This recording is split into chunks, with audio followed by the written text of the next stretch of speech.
Sometimes, the ones they overlook are the ones they should fear the most. On a breezy Saturday evening in a small town park, a black teen in a simple black hoodie sat alone, lost in his world of books and quiet thoughts. He wasn't there to cause trouble. He wasn't there to pick a fight. He was just waiting like any brother would for family to finish their game. But to a group of bikers rolling in with engines roaring and eyes full of assumptions, he was something else, a target, an easy one. They thought they saw a black boy in a hoodie. They didn't see the years of discipline behind his calm gaze. They didn't see the strength he carried in silence. They didn't know the story that Hoodie covered a story of quiet power they were about to regret challenging. This isn't a story about fighting. This is a story about standing tall without ever needing to shout. It's about what happens when judgment meets reality and loses. Tonight, you're not just going to hear another Hoodie story. You're going to witness a reminder true strength doesn't wear a costume. It lives in the soul. Before we dive into this story, let us know where you're watching from. We'd love to hear your thoughts. The cool evening breeze whispered through the trees of Willow Creek Park, carrying the scent of fresh grass and distant barbecue smoke. The sun dipped low, painting the sky in strokes of amber and violet. As the laughter and the thud of soccer balls filled the open air, families sprawled out on picnic blankets. Children sprinted across fields, their shrieks of joy piercing the lazy hum of the evening. Teenagers clustered around benches and snack carts, their faces glued to phones, earbuds tucked deep. Among all the motion and color, one figure sat quietly apart, still, almost blending into the background. A black hoodie pulled low over his brow, hands resting calmly on a tattered paperback book, eyes steady. Dark pools of thought hidden under the shadow of his hood. Darius Cole, 16 years old, alone, but not lonely, invisible by choice. The way he sat, shoulders relaxed, breath even spoke volumes to anyone who bothered to look closer, but no one did, because most people in places like Willow Creek Park were trained, whether they admitted it or not to look too long at black boys in hoodies. It was easier that way, more comfortable. Darius did not mind. He had learned early that being overlooked was a kind of power. Better to be unseen than misunderstood. Better to move through the world like a ghost, silent and unthreatening. He turned another page of his book. The spine cracked and softened from years of being carried everywhere. Fantasy worlds, brave heroes, hidden strength. They had always made more sense to him than the noisy, divided world outside. Tonight, he was simply waiting for his little sister, Kiara, to finish her soccer practice, waiting to walk her home, just like Mom asked, simple, safe, or so he thought. Because power, real power, often draws attention even when hidden under something as simple as a hoodie. And predators, they sense things. They notice. The first sign came with a vibration underfoot, a low, heavy rumble that made the park's birds lift their heads from the trees.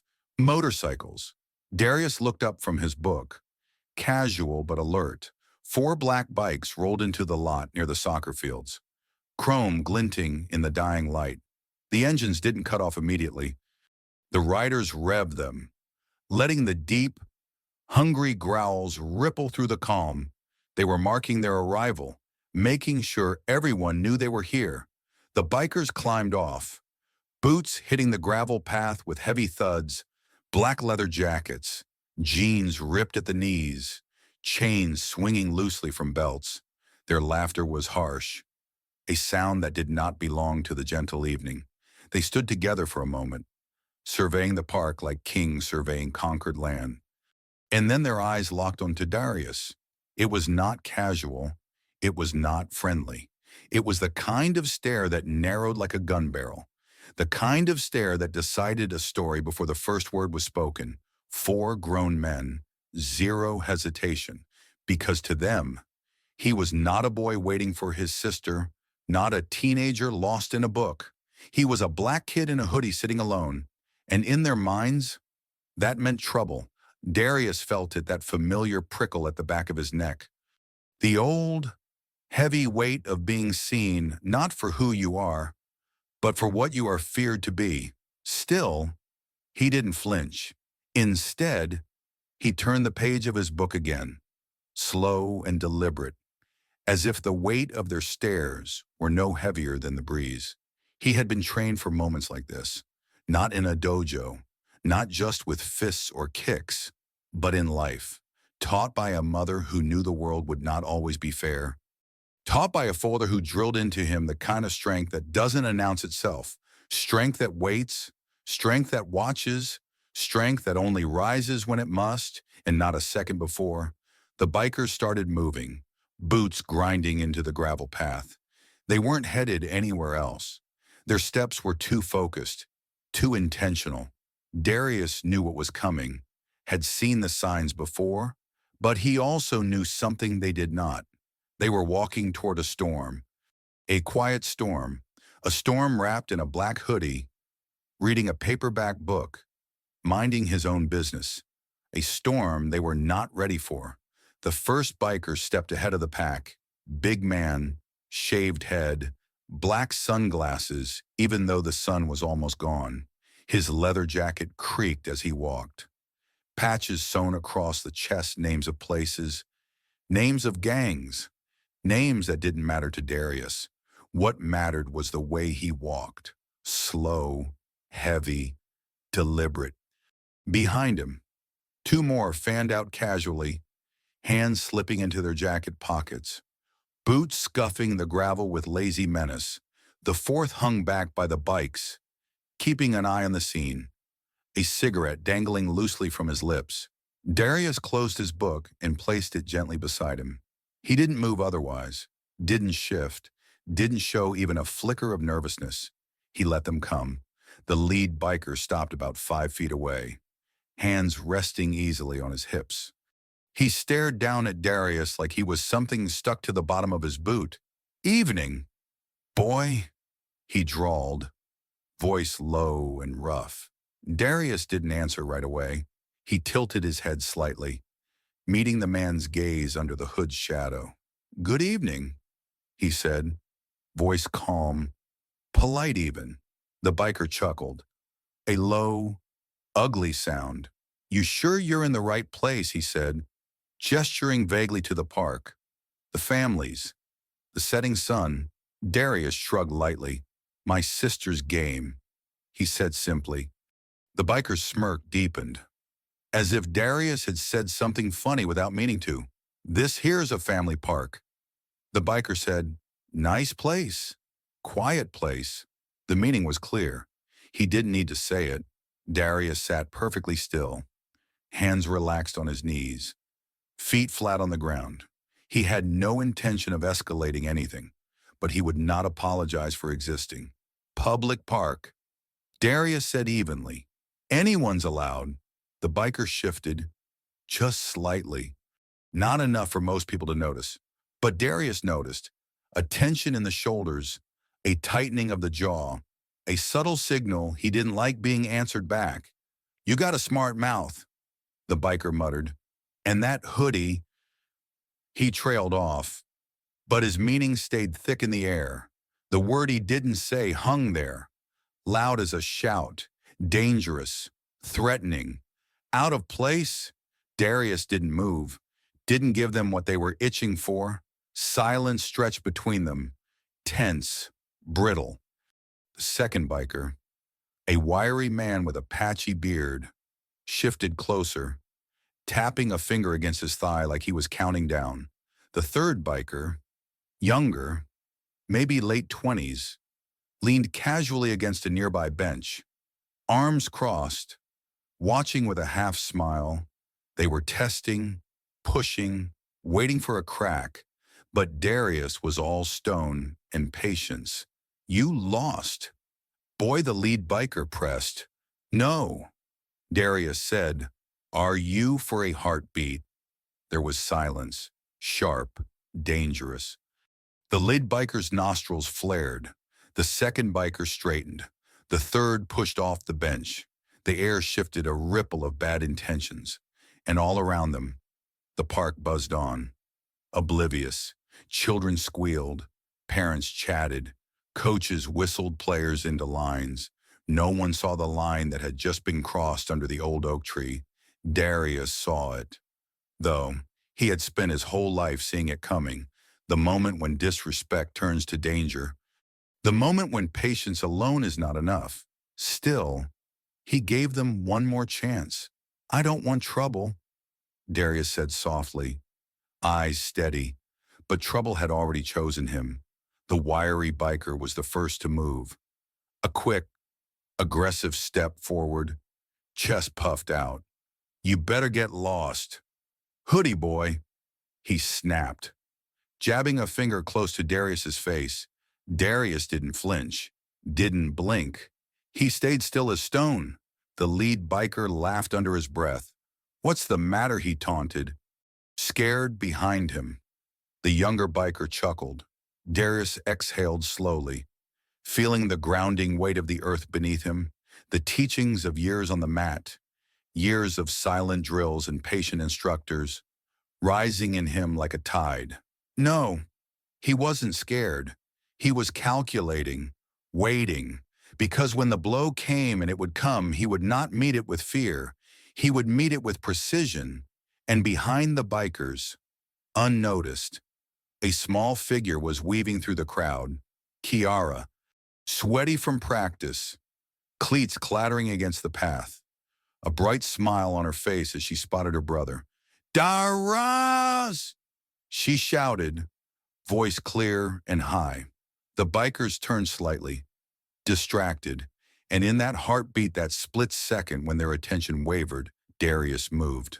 Not an attack, not a strike, just a shift, a slight widening of his stance, a coiling of his muscles, a silent readiness, because when it came, when the line was crossed, he would not hesitate. Not for himself, and especially not for his sister.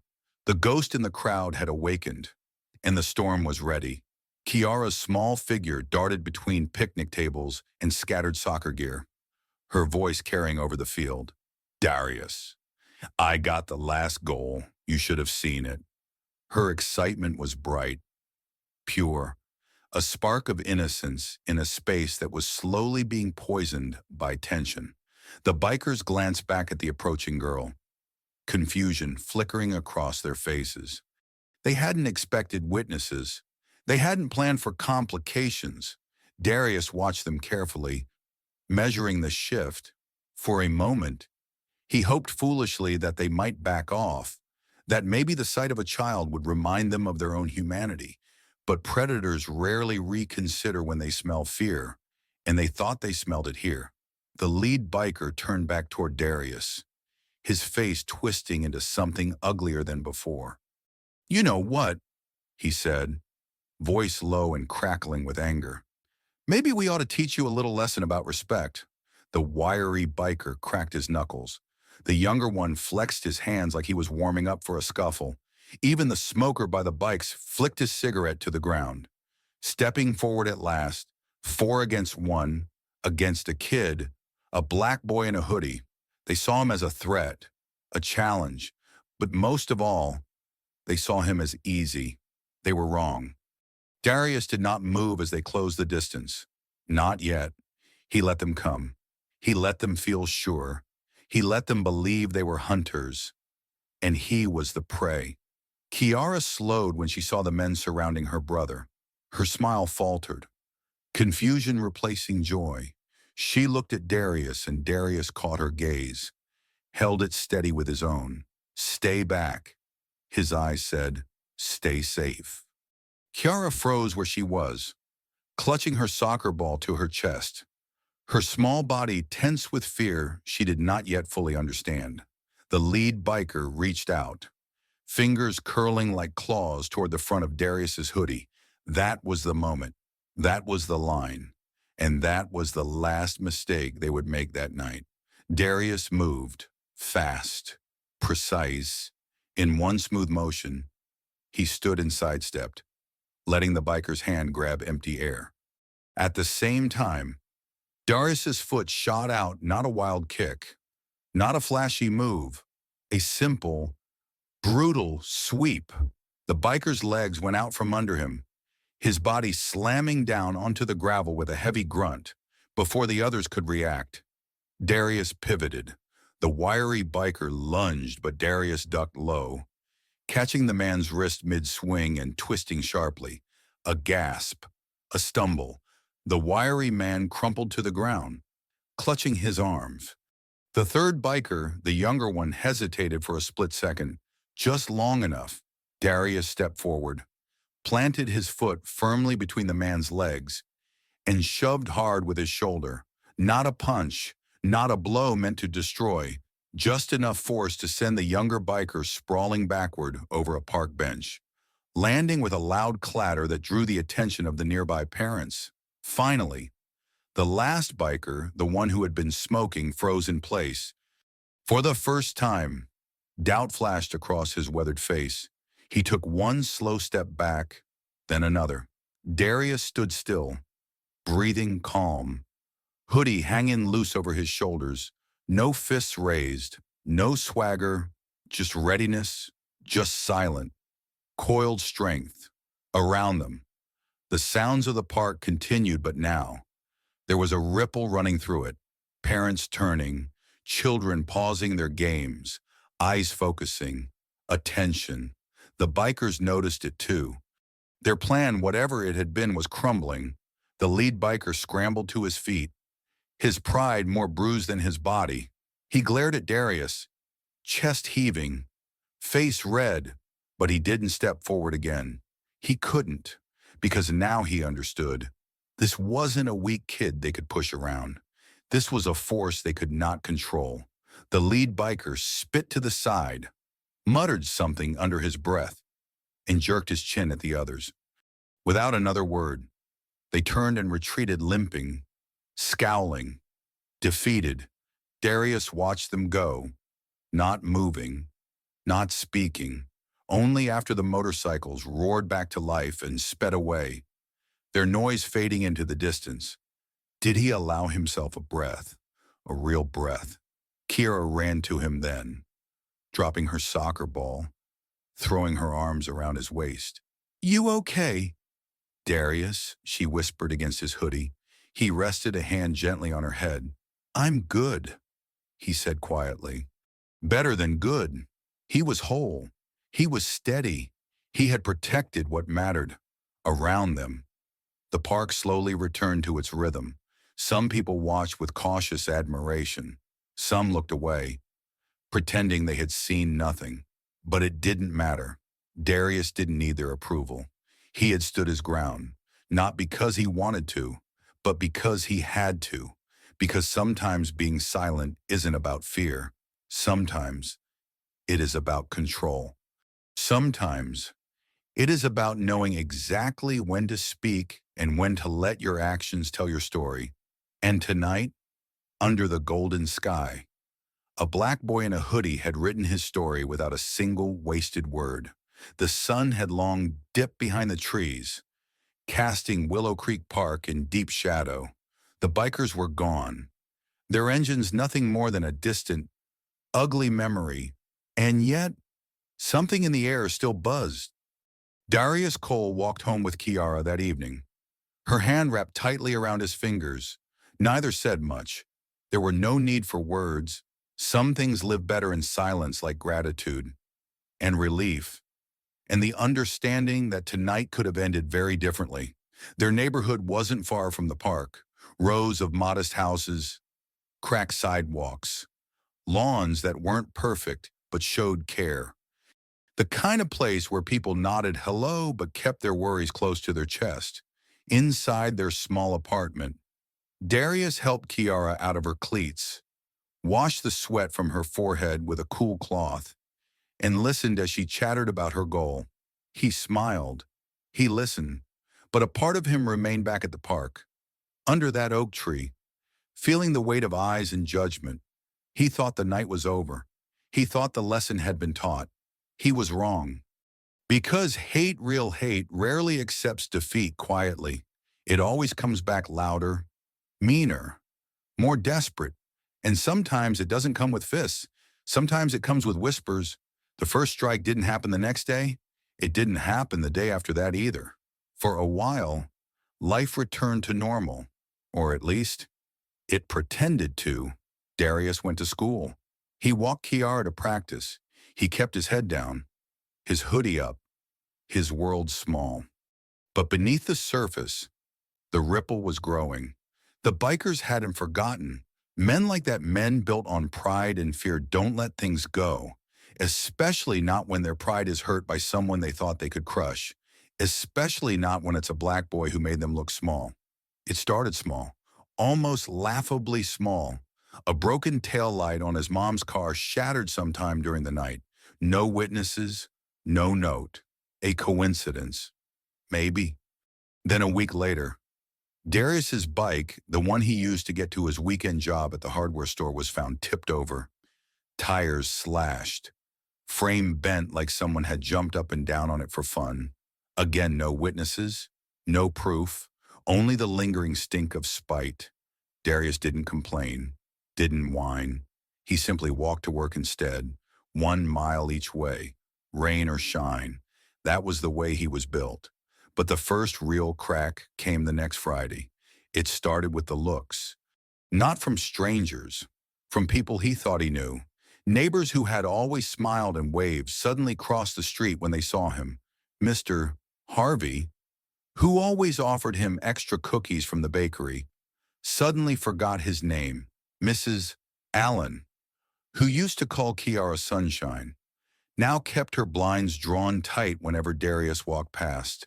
The change was subtle, not loud, not open, but it was real, and it was everywhere. At school, it got worse. Teachers he respected, teachers who knew how hard he worked, started glancing at him differently. Whispers trailed behind him in the hallway, muted laughter when he entered a room. The kind of attention that wraps itself around you like barbed wire, thin, sharp, almost invisible, but impossible to escape. At first, he didn't understand why. Then he heard it. From across the cafeteria, a group of seniors huddled at the back table, laughing too loud. One of them said it clear enough for him to hear, "Watch your wallet. That hoodie kid's got sticky fingers, thief, troublemaker," words sharp enough to tear through the armor of any hoodie. Darius froze for half a second, then forced his body to keep moving. His face blank. He sat down alone, pulled out his sandwich, unwrapped it carefully with hands that refused to shake. He did not cry. He did not react. He ate his lunch like the whispers weren't crawling up the walls around him, because he understood something most kids his age didn't have to learn. You can't fight smoke with fists. You can only outlast it. But even Darius, with all his patience, all his discipline, couldn't stop the sting from creeping in. He could feel it the way people looked at him now. Not like Darius Cole. Not like the boy who tutored math after school and walked his little sister home and stocked shelves at the hardware store. No. Now they looked at him and saw only the hoodie, only the skin underneath, only the story someone else was telling, a story he hadn't written, a story they were eager to believe.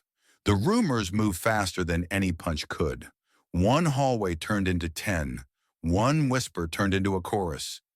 By Monday, Darius could feel it heavy in the air before he even stepped into school. He kept his hoodie up, head down, trying to slip between lockers like a shadow. But shadows don't stay hidden when the whole building is looking for monsters. First period was math. Normally, his best class, numbers never cared who you were. But today, when Darius reached into his backpack for his homework, the teacher, Mr. Landon, a stiff, balding man who once praised Darius's perfect test scores, narrowed his eyes and cleared his throat sharply. "Mr.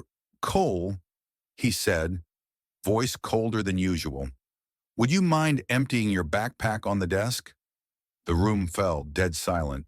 Darius blinked. "Sir, Mr. Landon," gestured impatiently. "Your backpack, please." Darius's stomach twisted, but he moved slowly. methodically, pulling his textbooks and notebooks onto the desk. The whole time, 30 pairs of eyes watched him, hungry for something. Anything. Mr. Landon's mouth tightened when he found nothing unusual. "Fine," he muttered. "Sit down." Darius did, but the crack had widened. The idea had been planted. Even teachers, the ones paid to believe in you, were ready to suspect the boy in the hoodie. Second period was worse. Someone had scrawled across his locker in fat black marker, "Thief in a hoodie." It wasn't even clever. It didn't need to be. The ugliness was the point. Darius wiped it off with the sleeve of his hoodie, heart hammering in his chest, but face cold and blank. No one helped. No one spoke. Just passing glances, a few smirks, a few hurried looks away. He moved through the day like a ghost again, but this time not invisible by choice.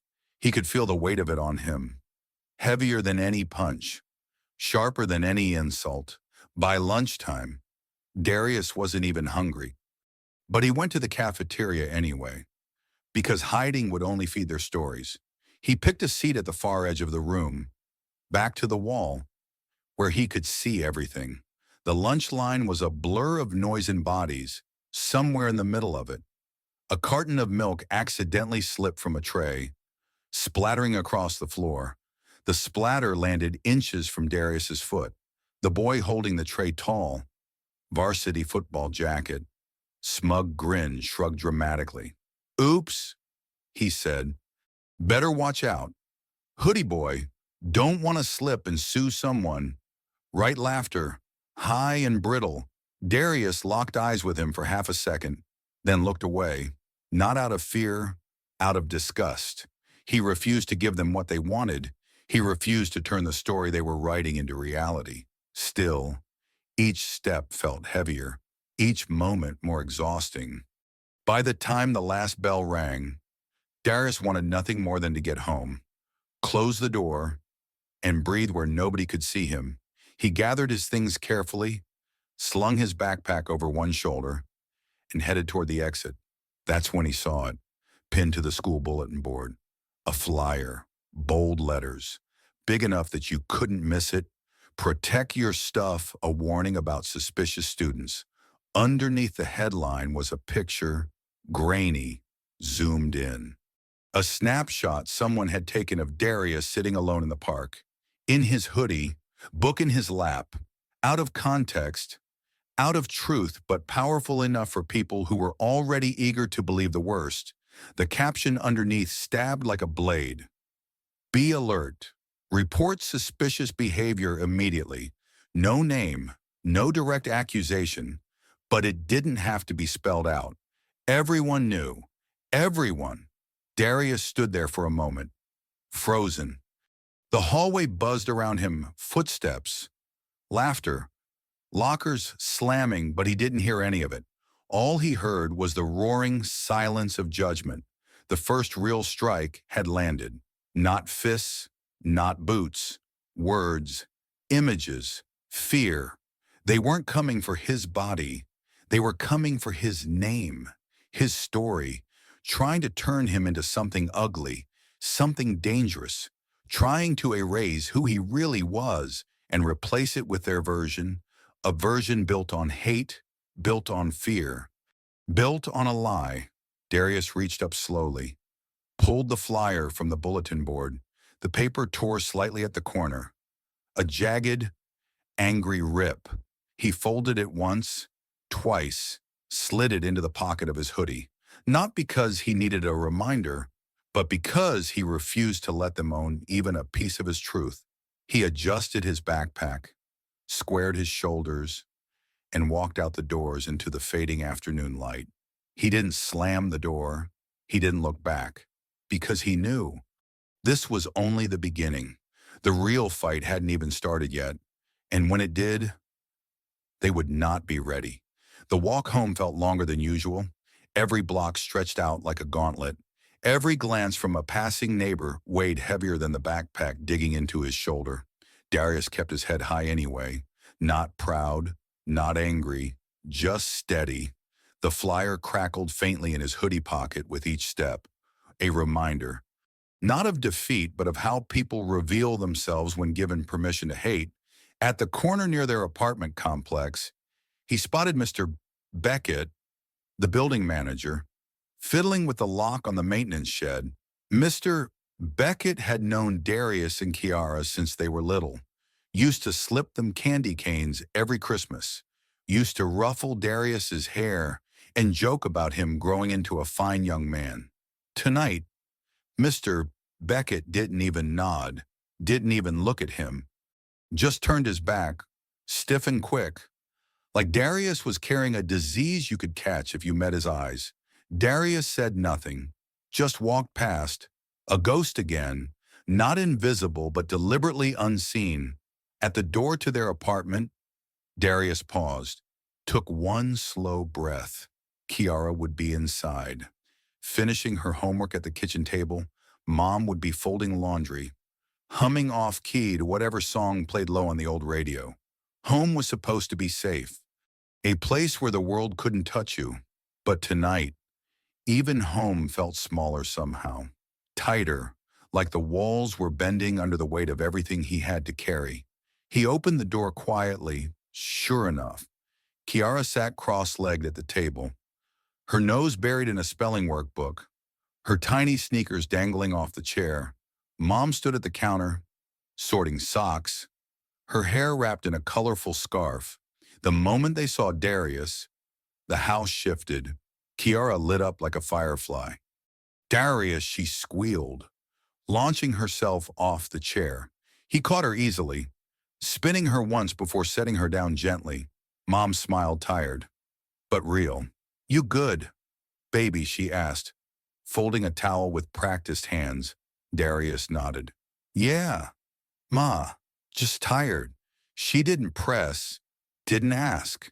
She knew the world. She knew the signs. Dinner was quiet but warm. Chicken and rice, green beans, sweet tea, the kind of meal built more on love than money. Darius ate slowly, savoring every bite, every normal second. Afterward, he helped Kiara with her spelling words, checked her math homework, and tucked her into bed with her favorite bear tucked under one arm. And only then, when the apartment was still and the soft breathing of his sister filled the silence, did Darius pull the folded flyer from his pocket. He sat at the tiny kitchen table, the battered surface worn smooth from years of elbows and pencils and dinner plates. He unfolded the flyer carefully, stared at the image, the hoodie, the caption, the lie, and for the first time all day, Darius let himself feel it fully. Not anger, not sadness, something deeper, something harder. Resolve. They thought they could name him, define him, control the story, but they didn't know Darius Cole. They didn't know about the man who raised him, a man who had taught him that dignity is not something anyone can give you. And it's sure as hell not something anyone can take. They didn't know about the mother who had taught him how to fight battles without ever raising a fist, how to survive storms without ever bending, how to turn silence into a sword sharper than any word. They didn't know that Darius had already survived more than whispers, more than stares, more than threats. They thought a piece of paper could break him. They thought wrong.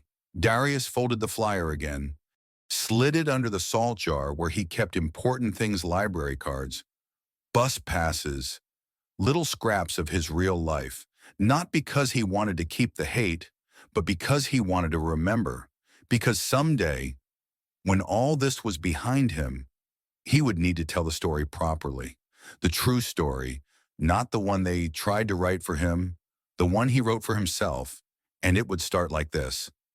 There once was a boy in a hoodie, and they were afraid of him, but not because he was dangerous, because he was stronger than their hate, because he refused to bow his head, refused to become the thing they wanted him to be, and because in a world that tried to erase him, he dared to stay whole, unbroken, and absolutely unstoppable. Darius smiled then, just a little, just enough. Then he turned off the kitchen light, padded quietly to his room, and pulled the hoodie over his head. He lay back on his narrow bed, stared at the cracked ceiling, and let sleep come slow and steady. Tomorrow would be harder. Tomorrow, the story would spread wider. But that was okay. He was ready, because sometimes being a ghost wasn't about disappearing. Sometimes it was about moving through walls no one else could see, and sometimes it was about haunting the lies until the truth was too loud to ignore. The storm didn't wait long. It came the very next morning.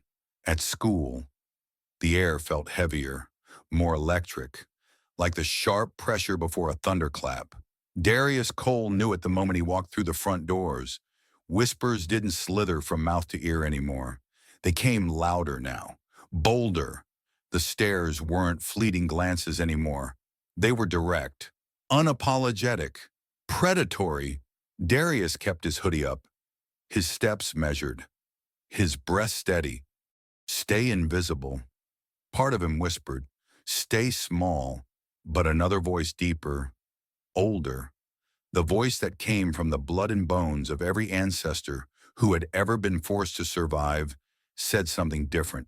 Walk tall, even when they try to break your back, especially then. So he did, down the main hallway, past the lockers, past the cliques, straight to homeroom. Mrs. Jenkins, his homeroom teacher, offered a tight, brittle smile that didn't reach her eyes. She shuffled her papers nervously as he passed, like she wasn't sure whether to greet him or pretend he wasn't there. He chose for her. He said nothing. The first class passed in a strange, strained silence. Second period buzzed with tension, like a wire stretched too tight. It was third period when the crack became a rupture. It started when Principal Graham's voice crackled over the intercom. Attention, students. We'll be holding a brief assembly in the auditorium. All students to report immediately. An assembly, unscheduled, heads lifted, eyebrows raised. Confusion rippled through the building. Students gathered their things in a slow, dragging shuffle. Darius slung his backpack over one shoulder and moved with the tide.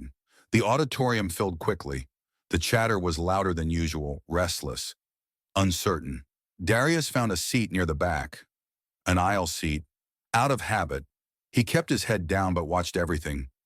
The teachers clustered along the walls, their faces tight, serious. Principal Graham stood center stage, a clipboard in hand. He tapped the microphone twice, the sharp pops cutting through the noise. The room quieted.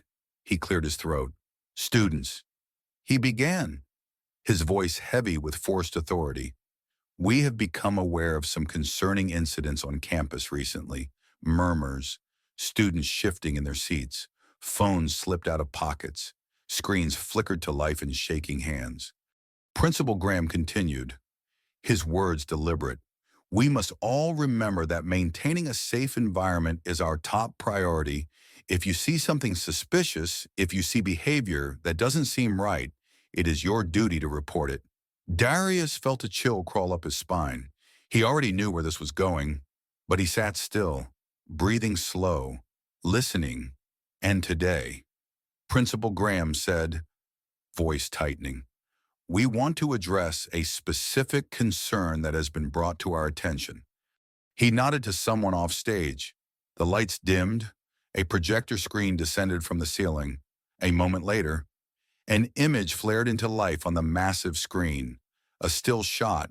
A boy sitting on a park bench, a hoodie, a book. The exact same image from the flyer, except now it was 15 feet tall, projected over the heads of every single student in the school. There was no name printed underneath. There didn't have to be. Everyone turned. Everyone looked. Right at Darius. The silence was deafening. And then the first cruel snicker from somewhere near the front. A ripple of laughter, small at first, but growing, like a disease spreading across the room. Someone stage whispered too loudly, Yo, that's Hoodie Boy. Another voice chimed in. Bet he's got my phone in that backpack. The laughter exploded now. Rough, ugly, contagious. Even the teachers didn't know what to do. Some shifted uncomfortably. Some looked away. None intervened. Darius sat perfectly still, his palms flat against his thighs. He would not run. He would not bow. They wanted a reaction. He would give them nothing. Principal Graham's voice fought to regain control. Students, please, we're not here to accuse anyone, only to encourage awareness and responsibility. But it was too late. The blood was already in the water. The damage was done. Darius sat there, alone in a sea of faces, twisted with mockery and suspicion. The projected image looming above him like a sentence handed down without a trial. And he realized something in that moment. It wasn't about proof. It wasn't about truth. It was about story. The story they wanted to believe. The story they needed to believe. Because it was easier to fear a black boy in a hoodie than to face the ugliness buried inside themselves. Easier to point a finger than to ask a question. Easier to humiliate than to understand. Darius closed his eyes for one heartbeat. Then he opened them. Clear, focused, unbroken. Let them laugh. Let them whisper. Let them believe the lie. Because the truth was stronger. And someday they would choke on it. The assembly ended in chaos. Teachers shouted half-hearted commands to quiet down.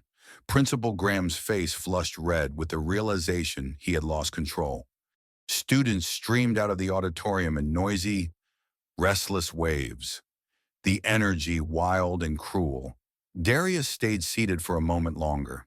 He waited until most of the bodies had spilled into the hallways, until the noise had thinned into a distant roar, before rising to his feet.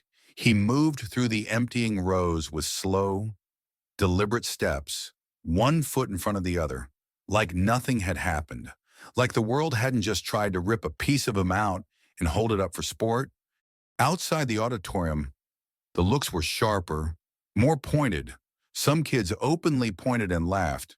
Others turned away, faces flushed with secondhand shame, not for what was done, but for being too cowardly to stop it.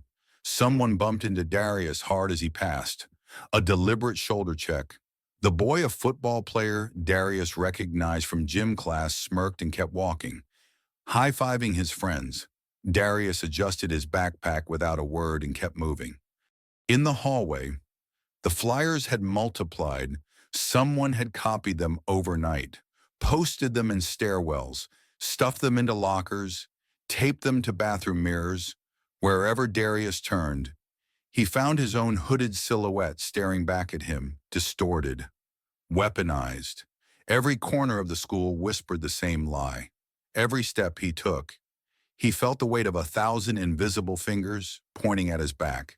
By lunch, he didn't even bother going to the cafeteria. Instead, he found an empty classroom, slid into a corner, and unwrapped the sandwich Mom had packed for him, turkey and cheese on wheat bread. A small act of normal, a reminder that somewhere, in some spaces, he was still just a boy, still just Darius. But even there, in the dusty silence, the humiliation found him. His phone buzzed. A text. Unknown number. He opened it. One image. A photoshopped picture of Darius behind fake prison bars. Hoodie drawn over his head. The word guilty stamped across his chest in red. No caption, no sender, just venom. He stared at the screen for a long time, thumb hovering over the delete button. Then he locked the phone and set it face down on the desk. Because this was never really about him. It was about the hoodie, about what they wanted it to mean. They didn't see the boy underneath. They didn't want to. They had decided the story already. And once a story takes root, no matter how false, it's harder to kill than a weed growing through concrete. The bell rang. Darius stood, packed his things, and slipped out before the next wave of students filled the halls. Afternoon classes blurred by. He barely heard the lectures, barely registered the assignments. His body moved on autopilot while his mind stayed locked behind walls he had built for days like this. Thick walls, high ones. But even the strongest walls start to crack under constant siege. It was last period when the final blow came. History class. The teacher, Mrs. Westbrook, was collecting essays. When she reached Darius's desk, she paused just a second too long. Her eyes flicked to his hoodie, then to his face. She took his paper between two fingers, like she didn't want to touch more than necessary.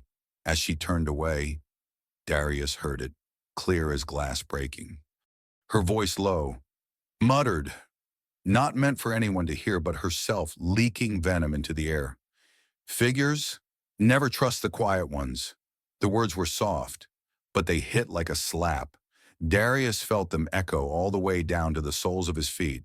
He sat frozen for a moment. The room around him faded into a distant, meaningless blur.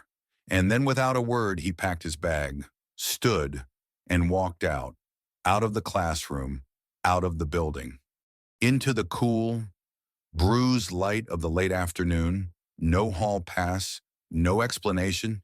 He just left, because sometimes staying silent is survival, and sometimes it's surrender.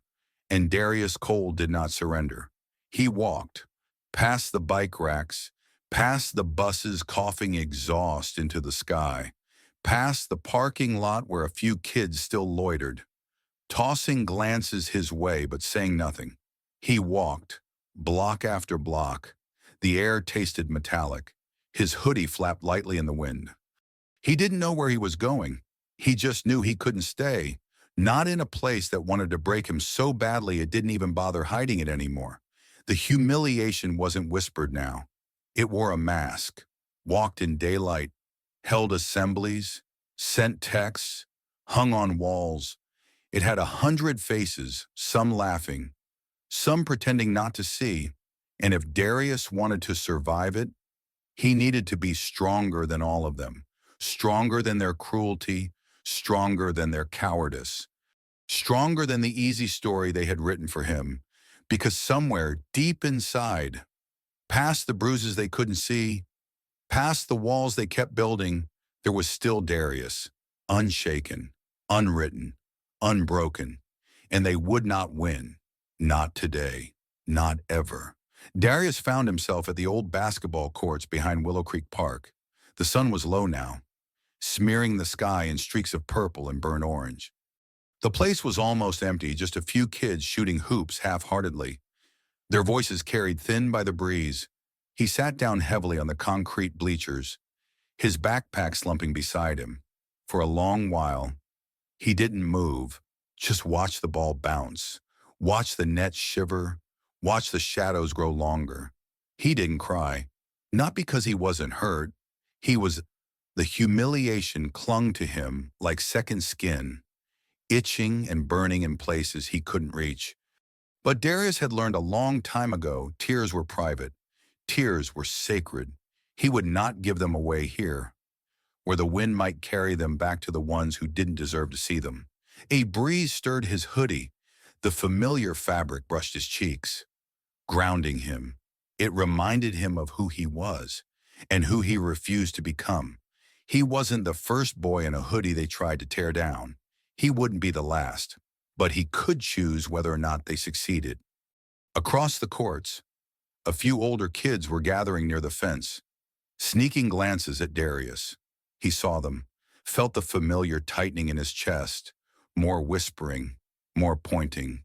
Another round. Maybe another game where he was the ball. Darius lowered his head for a moment, closed his eyes, then stood up. He slung his backpack over one shoulder and walked straight toward them. Not fast, not aggressive, just steady, deliberate. Like a man who had already decided he could not be broken. The group tensed as he approached. One of them, a heavy-set boy in a gray hoodie, muttered something Darius couldn't quite catch. Something about trouble, something about acting hard. Darius stopped a few feet away, met their eyes one by one. No anger, no fear, just the quiet, simmering strength of someone who knew exactly who he was and refused to explain it to anyone. For a long, tense moment, nobody spoke. Then, unexpectedly, the heavy-set boy snorted. "Whatever, man," he muttered, looking away. The tension snapped like a stretched rubber band. The others followed his lead, turning back to their game, pretending Darius didn't exist. He didn't care. He hadn't come to fight. He had come to show them and himself that he could, that he would, that the humiliation they had tried to brand onto him would never stick unless he let it. And he wasn't about to let it. Darius walked past them without a word, heading toward the path that led deeper into the park. The trees arched overhead, thick and whispering secrets only he could hear. It was quieter here. The world softened, for the first time all day. Darius allowed himself to breathe, really breathe, filling his lungs with clean, unwritten air. He found a bench near the duck pond, the water rippling gold under the dying light, sat down, pulled out the battered book from his backpack. The same one he'd been reading the day everything changed. The same one he refused to abandon even now. He turned to the marked page, let the words wash over him. Heroes who fought monsters bigger than themselves. Legends who stood alone against the darkness and still refused to bow. He wasn't foolish. He knew real life wasn't a storybook. But sometimes, the right story can remind you who you are, or who you're trying to be. Darius read for a long time, until the sky darkened into deep blue, until the first stars blinked awake, until the world around him forgot to look at him sideways, forgot to point fingers, forgot to whisper, out here, under the vast, uncaring sky. Darius was just a boy again. No hoodie, no label, just Darius, whole and enough, finally. When the chill crept too deep into his bones, he tucked the book back into his backpack, zipped it up tight, and stood. The walk home was quieter, smoother, lighter somehow. The battle wasn't over, not by a long shot. Tomorrow would come, more stairs, more whispers, maybe even worse. But tonight, under this vast open sky, Darius knew something they hadn't counted on. He was still standing, and he would keep standing. Because humiliation only works if you believe it, only wins if you carry it inside you. Darius had left it there on the auditorium floor, on the crumpled flyer, on the basketball courts, scattered like broken glass behind him. And in its place, he carried something else. Pride. Not loud. Chest-thumping pride. Silent pride. The kind that wraps around your bones and holds you together when the world tries to tear you apart. The kind that turns a black boy in a hoodie into something unstoppable, into something unforgettable, into something they would regret ever trying to break. The line had already been thin. It had already frayed and strained under the weight of rumors, glances, and muttered words. But now, it snapped, not with fists, not with fights, but with something worse, a lie so deliberate, so sharp. It carved a hole into Darius Cole's life deeper than any punch ever could. It started on a Wednesday morning, gray skies, heavy clouds, a day already soaked in dread. Darius walked into school like he had learned to steady, quiet, armored in silence. He noticed the shift immediately. Not just the looks, though. Those were sharper, uglier than before. Not just the whispers, though they buzzed louder, more vicious. It was the teachers this time. Mr. Landon avoided his eyes entirely. "Ms." Jenkins whispered furiously with Principal Graham at the end of the hall, their faces tight and grim. Something was wrong, deeper wrong. Darius adjusted the strap of his backpack and kept moving. The first hint came during second period. A text buzzed through the student body like a shockwave, one by one. Heads bent low over glowing screens. One by one, gasps and laughter followed. Darius's phone vibrated too. He didn't want to look, but he did. And there it was. A video, blurry, grainy, security footage, obviously from the school's own cameras, showing a dark figure in a hoodie slipping something into a teacher's desk drawer. A wallet. The caption under the video read, "Caught red-handed. Hoodie boy strikes again." The comments were already flooding in. "Knew it. Trash. Lock him up." Darius stared at the screen, heart pounding in his ears. It wasn't him. He knew it wasn't him. The figure was taller, broader, moved differently. Anyone who actually paid attention would see it, but they didn't want to see. They wanted the story, and the story didn't care about truth. The damage was instant, permanent, by lunch. Half the school had watched the video. Some laughed openly. Some whispered as he passed. A few just looked at him with cold, certain judgment, the kind that said they had made up their minds long ago and were only waiting for proof to justify their hate. And now they had it, or thought they did. Principal Graham called him into the office fifth period. The walk there felt longer than any before, each step echoing down the too bright, too empty hallway. He sat stiffly in the chair across from Graham's cluttered desk. The principal folded his hands slowly, carefully, like handling a fragile bomb. "Darius," he said, voice full of false concern, "we've received some very serious allegations." Darius said nothing. He waited. "You're seen very clearly in this video."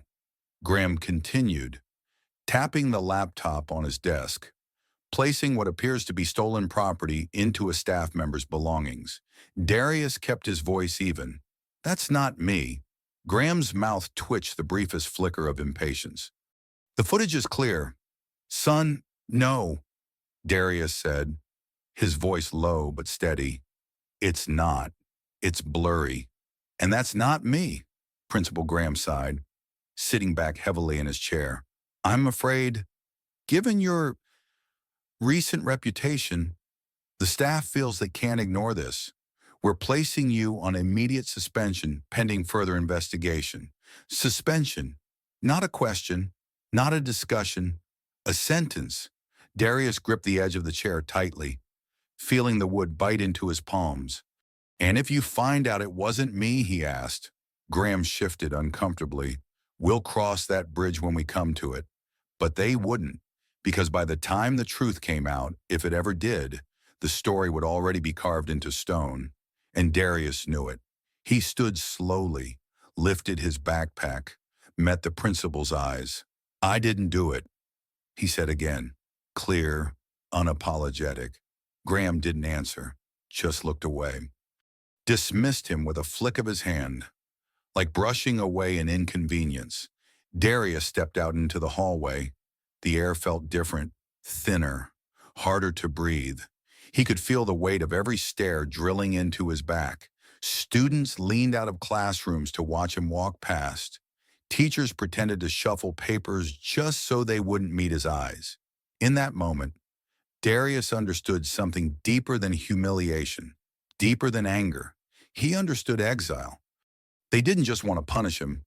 They wanted to erase him, turn him into a cautionary tale, proof that every suspicion, every stereotype, every ugly thought they harbored was right all along. And Darius, the real Darius, the boy who loved books and math and Sunday mornings with his sister, he was just collateral damage. He pushed open the school doors and stepped into the gray afternoon. The cold air slapped his face, sharper than anything inside had been, but it woke him up, cleared his mind. The line had been crossed. There was no going back. They had chosen their story. Now it was time for Darius to choose his. Darius stood on the front steps of the school, the cold seeping through his hoodie and into his bones. The world outside was just as gray as the one he left behind. Same cracked sidewalks, same leaning telephone poles, same houses sagging under the weight of 100 quiet disappointments. But everything felt different now, colder, sharper. He tightened the straps of his backpack and started walking, one step at a time, not because he knew where he was going, but because standing still would have meant letting the weight crush him, and Darius Cole refused to be crushed. Each step away from the school peeled something off his chest: anger, sadness, fear leaving something harder, sharper underneath, a promise. They could lie. They could point fingers. They could humiliate him in front of the whole world. But they would not define him. He would not live in the box they built for him. He would not carry the shame they tried to hang around his neck. The walk home was long. Neighbors peered out from behind curtains as he passed, their faces tight, cautious. Cars slowed slightly when they rolled by, drivers pretending not to stare. The hoodie, the story. It traveled faster than he ever could. When he reached the small apartment building, he hesitated. For the first time, he didn't want to walk through that door, didn't want to bring the dirt of today into the only place that still felt clean, but he had no choice. Home wasn't just walls and a roof. Home was Kiara's laugh. Home was Mom's tired but fierce hugs. Home was the only battlefield he refused to surrender. He squared his shoulders and went inside. The apartment was quiet. Mom was at work second shift at the hospital. Kiara was sprawled on the floor, crayons and math homework spread around her like a colorful explosion. She looked up when Darius came in. Her face lit up instantly. "Hey, Dee," she chirped, holding up a drawing of a lopsided cat. "I made this for you." Darius forced a smile, dropping his backpack by the door. "It's awesome, kiddo," he said, ruffling her curls gently. He moved to the kitchen, poured a glass of water with trembling hands. Kiara followed, her bare feet pat-patting softly on the linoleum.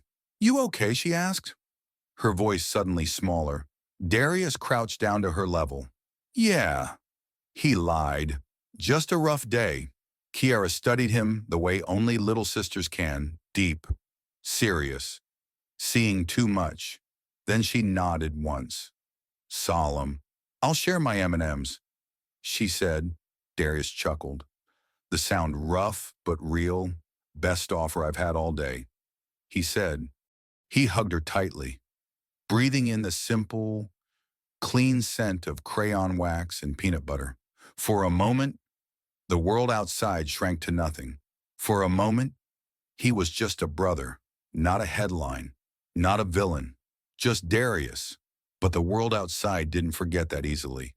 Later that night, while Kiara slept and the apartment settled into creaking silence, Darius sat at the kitchen table, phone in hand. He scrolled through post after post, memes, comments, lies layered on top of lies. Some laughed, some threatened, none defended, not one.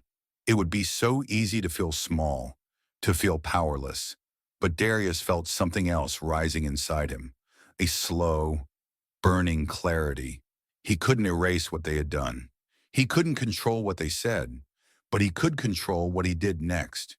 He could fight, not with fists, not with shouting, but with something stronger, truth. He opened his notes app, started typing. At first, the words came slow, then faster, smoother. A statement, clear, direct, not angry, not begging, just truth. "My name is Darius Cole. I am not the boy in that video. I have nothing to hide. Ask my teachers, ask my coworkers, ask my neighbors. Judge me by my actions, not by my hoodie." He stared at the words for a long time. Simple, honest, undefeatable. He posted it. No hashtags, no filters, no fear. Then he did something harder. He dug through old photos, ones Kiara had taken on her hand-me-down phone, pictures of Darius helping kids with homework after school, pictures of him fixing bikes for neighbors, pictures of him sitting under the big oak tree at Willow Creek Park, reading with Kiara curled against his side. He posted those too, not because he needed validation, but because the truth deserved to be seen, even if it only reached one person, even if it only mattered to one heart, especially then. He turned off the phone, set it down, leaned back in the chair, staring at the cracked ceiling, feeling the tension bleed slowly from his muscles. They had crossed the line, but they weren't ready for what came next. Because when you push someone who has spent their whole life learning how to survive, you don't break them. You wake them up. You call for something stronger than hate, stronger than lies, stronger than fear. And Darius Cole was awake now, wide awake. And he wasn't going anywhere. Morning came cold and brittle, the kind of morning where even the sun seemed reluctant to rise. Darius Cole walked into the world with his hoodie up, his shoulders squared, his mind clear. He had posted his truth. He had stood his ground. But standing didn't mean the attack stopped. It only meant he was ready when they came. At school, it was different now. Not better, just different. Some students avoided him altogether, pulling their friends aside as he passed like he was carrying something contagious. Some whispered nastier than ever, louder now, daring him to react. And a few looked confused, uncertain. The post had reached them. The pictures, the truth, it cracked something. Not a lot, but enough. Darius noticed, and he held on to it like a lifeline. Because sometimes, survival isn't about changing the world in a day. Sometimes it's about carving out 1 inch of space at a time, one mind at a time, and refusing to back down. He moved through the halls with the same steady pace, focused, unflinching, until third period, until he was called back into the office. Principal Graham wasn't alone this time. Seated beside him was Officer Keller, local police, thick mustache, badge gleaming, eyes hard and assessing. Darius stepped into the room, closed the door behind him, and faced them both without blinking. "Have a seat, son," Officer Keller said. Darius didn't move. "I'll stand," he replied calmly. Graham shifted in his chair but said nothing. Keller leaned back, folding his arms. "You know why you're here?" Darius nodded once. "You're wrong," he said. Keller smirked. "That's not up to you to decide." He pulled out a folder, flipping it open with exaggerated care. Security footage, witness statements, suspicion of theft, tampering with school property. He ticked them off like grocery items. Darius said nothing, because he understood something now. This wasn't about evidence. This wasn't about justice. It was about making an example. It was about silencing the boy who had dared not to bow. "You're being suspended indefinitely," Graham said finally, voice tight, and depending on the results of the investigation. Keller added, "You could be facing juvenile charges." There it was, the threat, the weight of a system that had always been ready to crush boys who looked like him, a system that had been waiting for just the smallest excuse, and now it had one, manufactured or not. Darius stood there, breathing slowly, in, out. The anger was there, the fear too, but deeper than both was something colder, sharper, resolve. "I want my mother here," he said.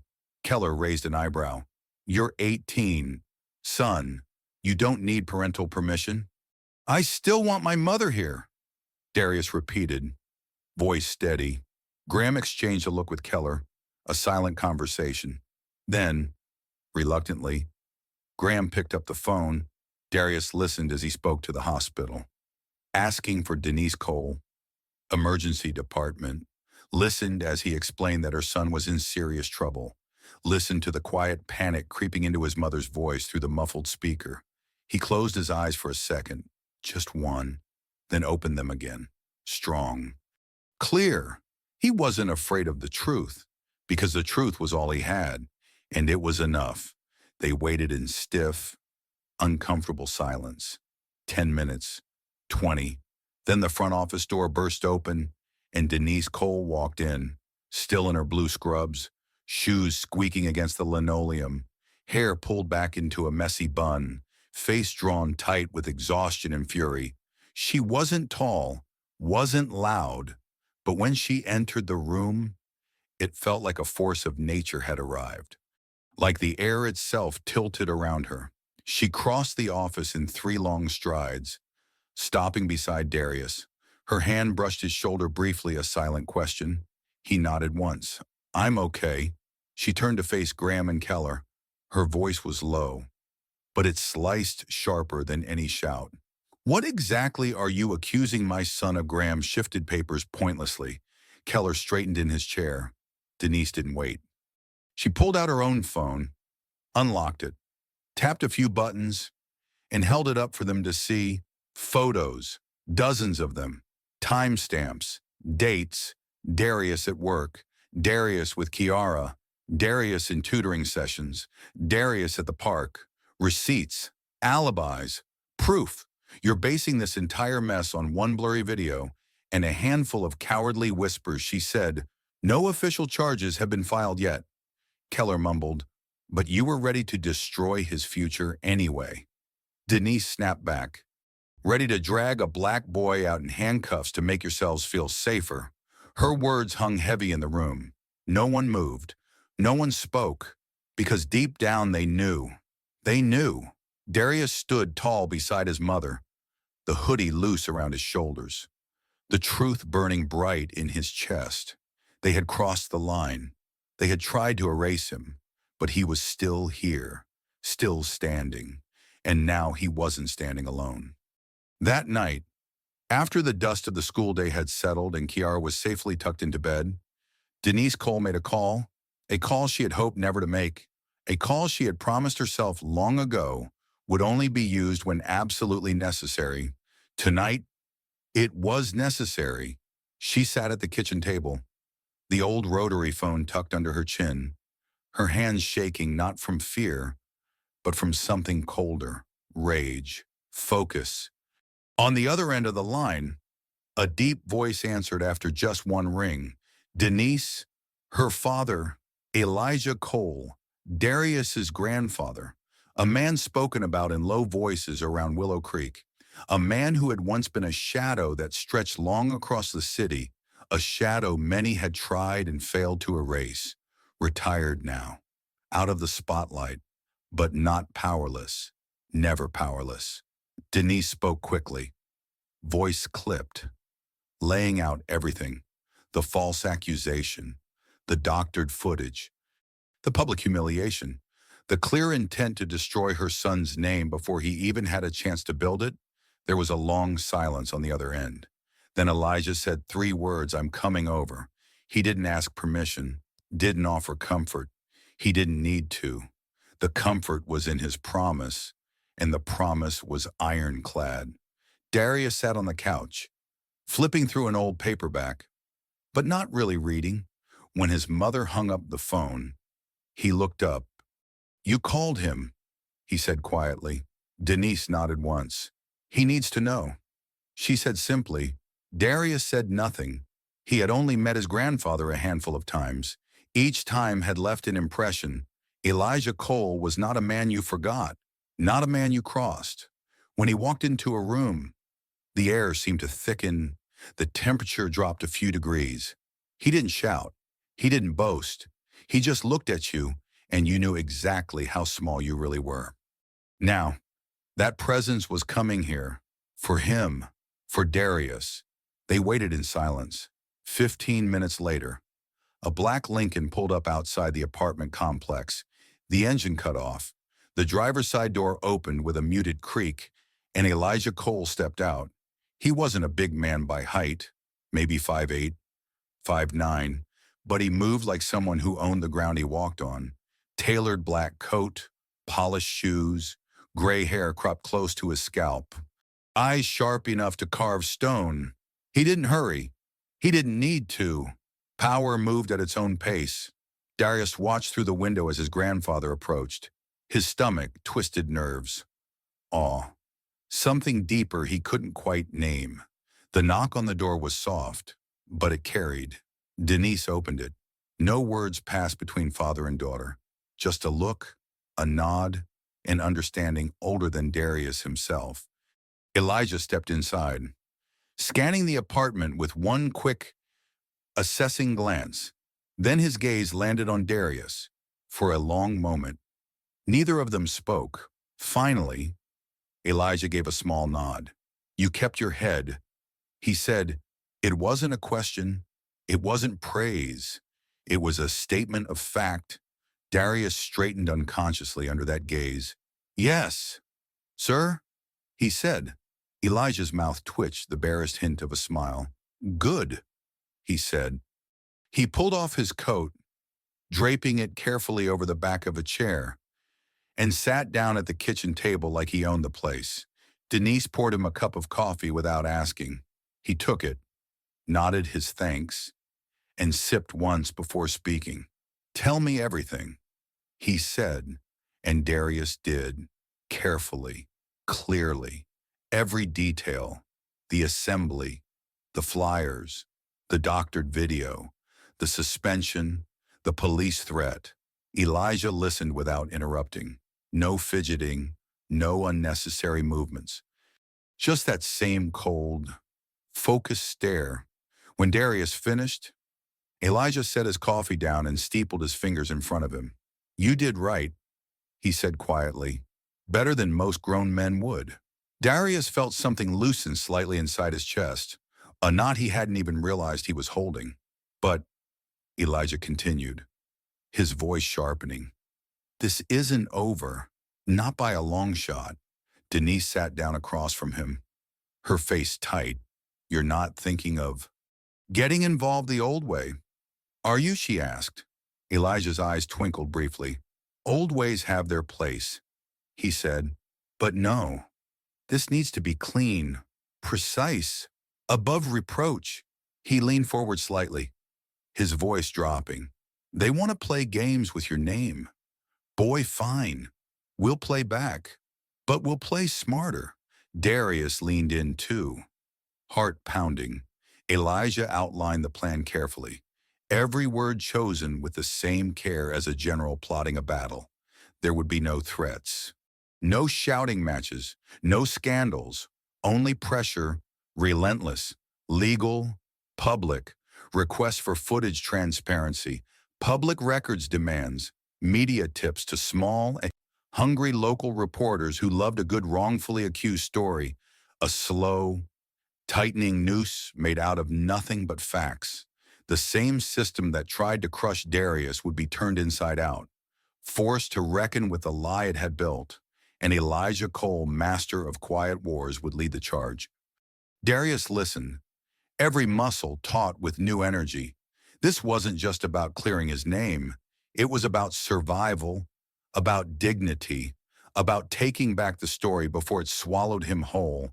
And for the first time in days, Darius felt something stronger than fear bloom inside him. Hope, sharp, bright, and unbreakable. The next morning began not with whispers, but with echoes. Whispers die quietly. Echoes spread. It started with a knock on the principal's office door.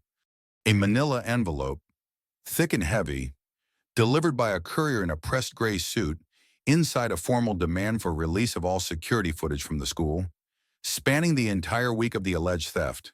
Not just the clip they had cherry-picked. Everything. No edits. No cuts. Full transparency. Principal Graham's hands trembled slightly as he flipped through the pages. This wasn't some angry parent yelling in the parking lot. This was official, real, and worse, it was public. Because attached to the demand was a letter of notice copy sent to the school board, the superintendent, and 3 local news stations. In less than an hour, the first reporter called the front office. In 2 hours, a second one showed up outside the gates with a camera crew. Questions buzzed through the halls faster than the rumors had days before. "Did you hear someone suing the school that Hoodie kid's family lawyered up?" Darius sat in the back of math class, feeling the shift. Not acceptance, not yet, but unease, doubt. And doubt was all he needed. People are quick to judge, but they're even quicker to distance themselves from a sinking ship. By lunch, Principal Graham held an emergency staff meeting behind closed doors. By dismissal, Superintendent Reynolds had issued a vague statement about ongoing investigations and commitment to fairness. The storm Elijah Cole had summoned was gathering speed, but the man himself moved with the same unhurried, relentless calm. That evening, he sat again at the Cole family's worn kitchen table, phone in hand, working connections like a master chess player, moving pieces others couldn't even see. A retired judge he once helped out of a tight spot, a state senator who still owed him favors from decades ago, an old friend now running a minority-owned newspaper, desperate for a breakthrough story, not threats, not bribes, just pressure, just quiet, inexorable momentum. And as Darius watched, he realized something profound. This was what real power looked like. Not loud, not flashy, but steady, patient, unstoppable. You see, boy, Elijah said, pausing between calls, they expect you to get angry, to swing, to act the way they already believe you are. He sipped his coffee, eyes gleaming sharp under the kitchen light. But when you stay calm, when you fight smart, you make them afraid. Because you're not playing their game anymore. Darius nodded slowly, absorbing every word. It wasn't about being louder than them. It was about being undeniable. Later that night, after Elijah left, Darius sat alone by the window, watching the streetlights flicker against the dark. He pulled out his notebook, not for homework, for something more important. He began writing, not just a defense, a declaration, his story, the real one, in his own words. How he grew up in Willow Creek, how his mother worked double shifts to give him and Kiara a chance at something better, how he loved math and fixing bikes and reading superhero comics under the big oak tree, how he wore his hoodie not to hide but to exist, freely, without apology. By midnight, he had 6 pages, raw, honest, unfiltered. He posted it online, not just to friends, public, everywhere. Attached photos, receipts, witnesses, truth layered thicker than any lie they had tried to bury him under. At first, silence, then a trickle of comments, then a flood, some hateful, of course, but many others supportive. This is wrong. Stay strong. Darius, they tried to frame you. We see you. And those 4 words, we see you, carried more weight than any courtroom gavel. By the next morning, Darius's post had been shared hundreds of times. Local activists picked it up. So did a community journalist. The noise grew. The lie that had nearly swallowed him now faced a growing tidal wave of truth, and the current was shifting. The school board called an emergency meeting. The police department, sensing the change in public sentiment, quietly announced they were reviewing new evidence. It wasn't over. Not yet. But for the first time, Darius wasn't just surviving. He was winning. Not with fists, not with shouting, but with truth sharpened into a weapon no lie could withstand. And as he walked down the halls of Willow Creek High the next day, hoodie up, head high, the world looked a little different. Some turned away, some stared longer, confused, and some just a few nodded. Not much, just a small tilt of the chin, a silent recognition. You're still here, you're still standing, and you're not alone. The days that followed moved like an avalanche, slow at first, then unstoppable. The more Darius stood firm, the more the lies around him began to crack and fall away. The first real break came when a reporter, a young black woman named Camille Hart, showed up outside Willow Creek High with a microphone and a cameraman. She wasn't there for the school board's official statement. She wasn't there to parrot the administration's carefully worded apologies. She was there for Darius. And Darius, sitting on the cracked front steps of the school after another long day of stares and side eyes, made the decision that changed everything. He agreed to talk, on camera, under his own name, in his own words, no hoodie hiding his face, no shame hanging off his shoulders, just Darius Cole, telling the truth. The interview aired that same night on the local evening news. It wasn't slick, it wasn't polished, but it was real. Darius spoke about the false accusations, about the damage done before a single fact was ever checked, about what it felt like to carry a target you didn't ask for simply because of the color of your skin and the clothes you wore. He spoke quietly, carefully, but every word hit like a hammer, and people listened. By the next morning, The interview had gone viral, not just in Willow Creek, not just in New Jersey, everywhere. National headlines picked up the story. Teen wrongfully accused after racial profiling incident at local high school. The truth behind the hoodie, a story of strength and survival. And with the headlines came pressure, pressure the school wasn't ready for, pressure they couldn't contain. Principal Graham tried to hold a press conference. It backfired spectacularly. When pressed by reporters to explain the decision to suspend Darius based on a blurry video, he stumbled. When asked if any staff had been disciplined, he evaded. When asked if race had played a role, he outright denied it. The footage told a different story, so did the mounting testimonies. Because now, students who had stayed silent out of fear were stepping forward. Kids who had seen the real thief, a senior boy with a very different build, a different walk, a different face, confessed. Even one of the janitors admitted that the camera angles had been tampered with before the video was leaked. By the end of the week, Principal Graham was placed on administrative leave. An internal investigation was launched, and Darius's suspension was not just lifted, it was publicly rescinded. In a rare and awkward announcement over the school intercom, Superintendent Reynolds personally apologized to Darius Cole. It wasn't enough, not even close. No apology could erase what had been done, but it was a start, and it was public. And sometimes, that matters more than anything. Darius walked the halls that day with his hoodie up, his stride calm, his face unreadable, not out of defiance, out of survival, out of pride. Some students clapped when he passed. Some looked away, faces burning with shame. Some offered nods, hesitant smiles, small signs of solidarity. But Darius didn't need their approval anymore. He had something stronger. He had himself, whole, unbroken, unwritten by their hands. At home that night, after a quiet dinner, Elijah Cole stopped by again. Same sharp suit, same heavy silence. But this time, there was a small softness around his edges, a glint of something rare, pride. He shook Darius's hand firm. Steady. You did good. Boy, he said simply. You fought smart. You fought clean.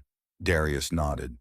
Feeling the truth of it settle deep inside his chest, Elijah didn't stay long. He never did. But before he left, he pulled something out of his coat pocket and slid it across the kitchen table. A simple, worn, leather-bound book. Darius picked it up, the title embossed on the cover, The Art of Silent Power. Inside, handwritten notes filled the margins, lessons passed down across generations. Elijah's legacy, now Darius's to carry forward. He looked up at his grandfather. The older man just nodded once. Then he was gone, melting into the night like a shadow that had fulfilled its purpose. Darius sat back, the book heavy in his hands, not heavy like a burden, heavy like a weapon, like armor. He opened it to the first page and smiled, because he understood now. They hadn't just tried to break him. They had awakened something far more dangerous. A boy who knew his worth. A boy who knew how to fight with more than fists. A boy who knew how to outlast them all. A boy in a hoodie, carrying a story no one could steal. And that story, his story, was just getting started. It didn't happen all at once. Fall never does. First, it was small. An email leaked from the school board to a local journalist, a memo showing that concerns about Principal Graham's handling of racial incidents had been raised before, ignored, buried. Then it was the PTA meetings. Parents mostly quiet. Careful parents suddenly not so quiet anymore. Mothers and fathers standing up in folding chairs and demanding answers, demanding change, demanding someone be held responsible for what was done to Darius Cole, because it was never just about Darius. It never is. It's about all the times it almost happened to someone else, about all the times it did and no one listened. The district tried to stem the tide. Suspension with pay for Graham, mandatory sensitivity training for staff. Letters home filled with vague, bureaucratic language about healing and moving forward. But the community wasn't buying it. Not this time. The story had grown too big, too real, and the truth once loosed into the air doesn't shrink back down. It spreads. It settles in the cracks. It roots itself where lies used to live. And it grows. Darius walked the halls of Willow Creek High, with his hoodie up and his head held higher than ever. The whispers changed tune. No longer cruel laughter, no longer suspicion, now it was respect, or at least caution. Some apologized, quietly, awkwardly. Some couldn't even meet his eyes anymore. Guilt is a heavy thing to carry, and Darius didn't need their apologies anyway. Forgiveness wasn't a requirement for moving forward, only strength, only truth. Meanwhile, Principal Graham's world crumbled piece by piece. An internal audit revealed more doctored footage cases quietly covered up. Discipline unevenly handed down between white students and black students. The media latched onto it like sharks scenting blood. Parents who once sat politely at PTA meetings now flooded school board inboxes with demands for Graham's resignation. Some even threatened lawsuits of their own. The administration tried to negotiate quietly, offer a graceful exit, but the damage was done. There was no grace left to give. The day it became official, Darius was sitting under the big oak tree at Willow Creek Park, the same tree where he once read quietly, waiting for Kiara, the same tree where he once became a target simply for existing. His phone buzzed. A news alert. Breaking. Principal Graham resigns amid scandal at Willow Creek High. No fanfare, no farewell party, just a two-paragraph statement about health reasons and a desire to spend more time with family. Darius smiled faintly, not out of spite, but out of recognition. Justice doesn't always roar. Sometimes it arrives on quiet footsteps, carrying nothing but the truth and time. Later that afternoon, Denise sat him down at the kitchen table, hands wrapped around a chipped coffee mug. "You proud of yourself?" "Baby," she asked. Darius thought about it, long and hard. Was he proud? Pride was complicated. It wasn't about bringing someone else down. It wasn't about winning at someone else's expense. It was about surviving, about refusing to be erased, about telling your story even when the world tries to drown it out. "Yeah," he said finally, voice steady. "I'm proud." Denise smiled. A slow, tired smile full of more love than 1,000 congratulations. "You should be," she said. "You earned every inch of it." And he had. Every painful step, every heavy breath, every silent battle fought when no one else was looking. He had earned it. Word spread fast in Willow Creek after Graham's fall. About Darius, about the fight, about the boy who didn't swing back with fists but with facts, about the boy who wore a hoodie not as a weapon, but as a shield. Some tried to rewrite their part in the story, pretend they had always believed him, pretend they hadn't laughed, hadn't whispered. Darius let them, because he wasn't fighting for apologies. He was fighting for space, for his right to exist without permission. And now, that space was his, not given, taken, claimed. The same way roots crack concrete, the same way trees stretch skyward through broken ground, the same way truth survives even when every lie in the world stacks itself against it. The fall had come, and it was not Darius who had fallen. It was the ones who had tried to cage him in a story too small, too cruel, too false to hold the weight of who he really was. They fell. And Darius rose. The dominoes kept falling, one by one.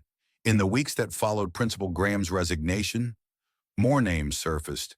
Teachers who had turned blind eyes, administrators who had buried complaints, security staff who had doctored footage. The investigation peeled back layers the town of Willow Creek had carefully hidden for years. Layers of bias, layers of silence, layers of polite racism disguised as policies and protocols. It wasn't just about Darius anymore. It never really had been. He had just been the match tossed into a forest already waiting to burn. Lawsuits were filed. Parents who once sent their kids to Willow Creek High with quiet dread now stood in courtrooms demanding change. The superintendent was forced to resign under pressure. New leadership was brought in, leadership that didn't look the same, didn't sound the same, didn't think the same as before. And everywhere, woven through every conversation, every headline, every late-night debate in diners and churches and barbershops, was one name: Darius Cole. Not hoodie boy, not suspect, not criminal. A name, a face, a story. And it was his now, completely. One Saturday morning, Darius and Kiara walked to Willow Creek Park. The air crisp and bright with the first promise of spring. Kiara kicked a soccer ball ahead of her, laughing, chasing it across the grass. Darius followed slowly, hands in the pockets of his hoodie, head up. A few families waved at him, small gestures, tentative but real. One little boy, no older than 6 or 7, ran up to him, eyes wide. "Are you the guy from the news?" he asked breathlessly. Darius crouched to the boy's level, smiling. "I guess I am," he said. The boy grinned. "You're cool," he said. "My mom says you're brave." Darius ruffled his hair gently.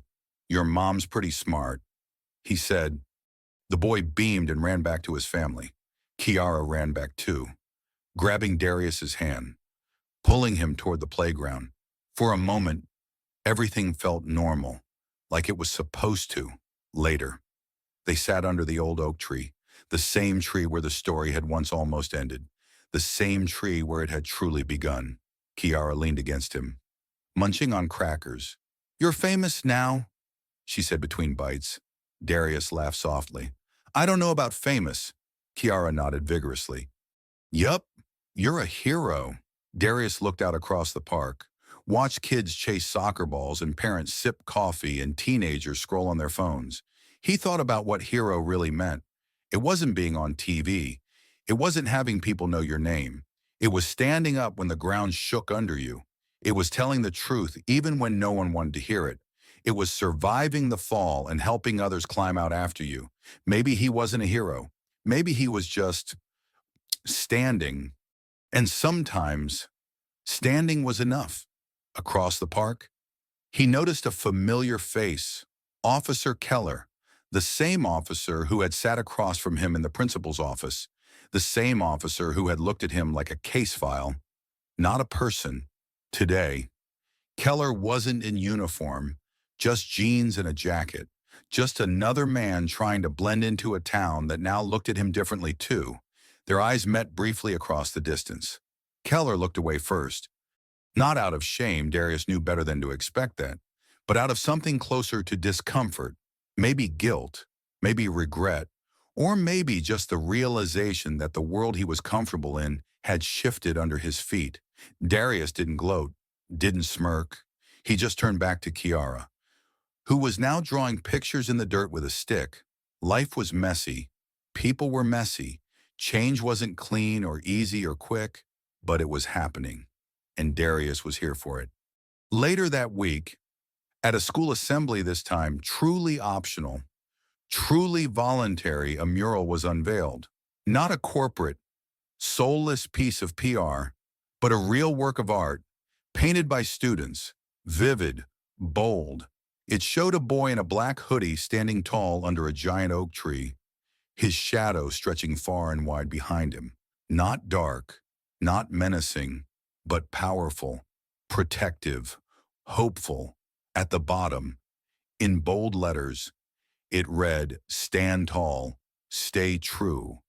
The students cheered when the curtain dropped, and for the first time in a long time, Darius felt something heavier than anger, heavier than fear, belonging, not because they gave it to him, because he claimed it, because he built it, because he stood when they tried to knock him down, and he would keep standing, no matter what. Change never feels like a lightning strike.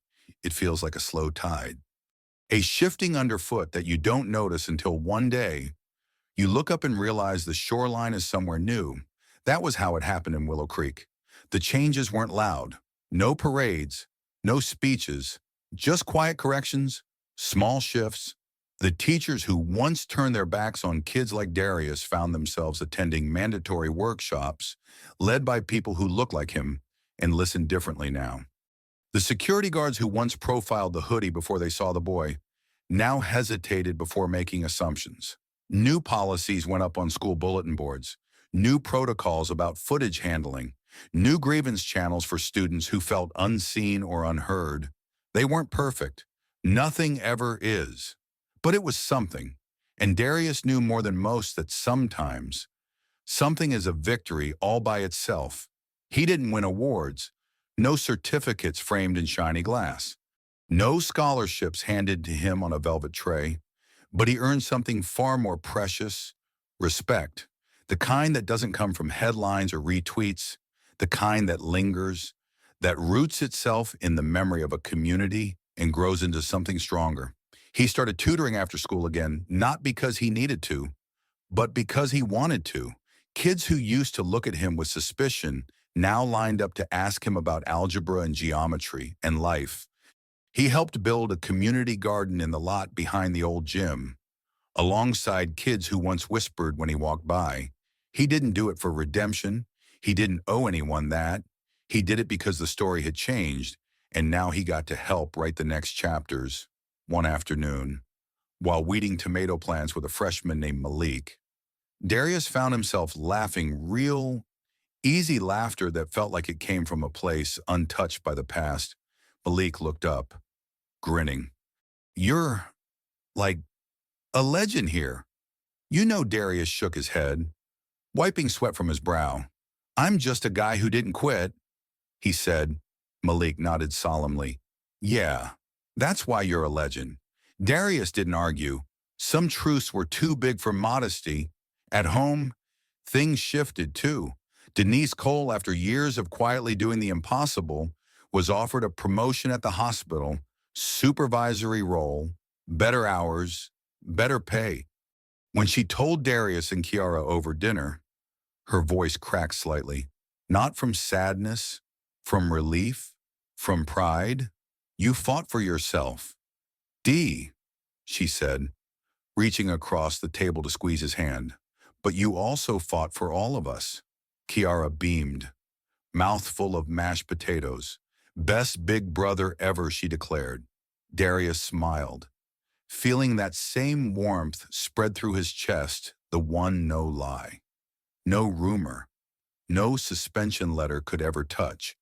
Later that night, he sat by the window, the worn copy of The Art of Silent Power resting on his lap. He flipped through the pages, reading his grandfather's notes. "Strength isn't in the noise you make, it's in the battles you survive without letting them turn you cruel." He closed the book, resting it gently beside him. Elijah Cole's lessons lived inside him now, not as rules to follow, but as a foundation to build on. Darius wasn't naive. He knew the world outside Willow Creek still held storms, still held people ready to judge him by his skin, his hoodie, the space he dared to occupy. But he also knew something they didn't. He had already walked through the fire, already carried the weight of their fear and survived it. He was stronger now, sharper, not bitter, better, and he wasn't walking alone. One evening, as he and Kiara walked back from the park, their shadows stretching long across the sidewalk, she asked, "Are you ever scared?" Darius thought about it, about the fear that never fully leaves, about the looks, the assumptions, the danger, sometimes. He said honestly, "But being scared doesn't mean you stop." Kiara squeezed his hand. "I want to be brave like you." Darius smiled down at her. "You already are," he said.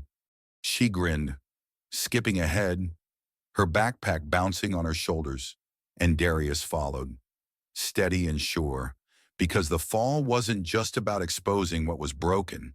It was about planting something new in the cracks, something strong, something lasting. And he knew, deep in his bones, that the seeds he had planted: truth, courage, dignity would keep growing long after the headlines faded, long after the apologies dried up, long after the next storm tried to roll through. Because the real victory isn't surviving the fall, it's standing taller because of it. And Darius Cole, hoodie up, heart steady, was standing taller than ever. Spring bloomed late that year in Willow Creek. The trees wore soft crowns of green, and the sidewalks shimmered with the puddles of last night's rain. Life moved forward. It always does. But something had shifted under the surface, something deep, something lasting. Darius Cole walked through the halls of Willow Creek High with a different kind of presence now. Not loud, not flashy, just undeniable. People didn't flinch when they saw him anymore. They didn't clutch their backpacks tighter or cross the hallway to avoid him. They nodded. They stepped aside with respect.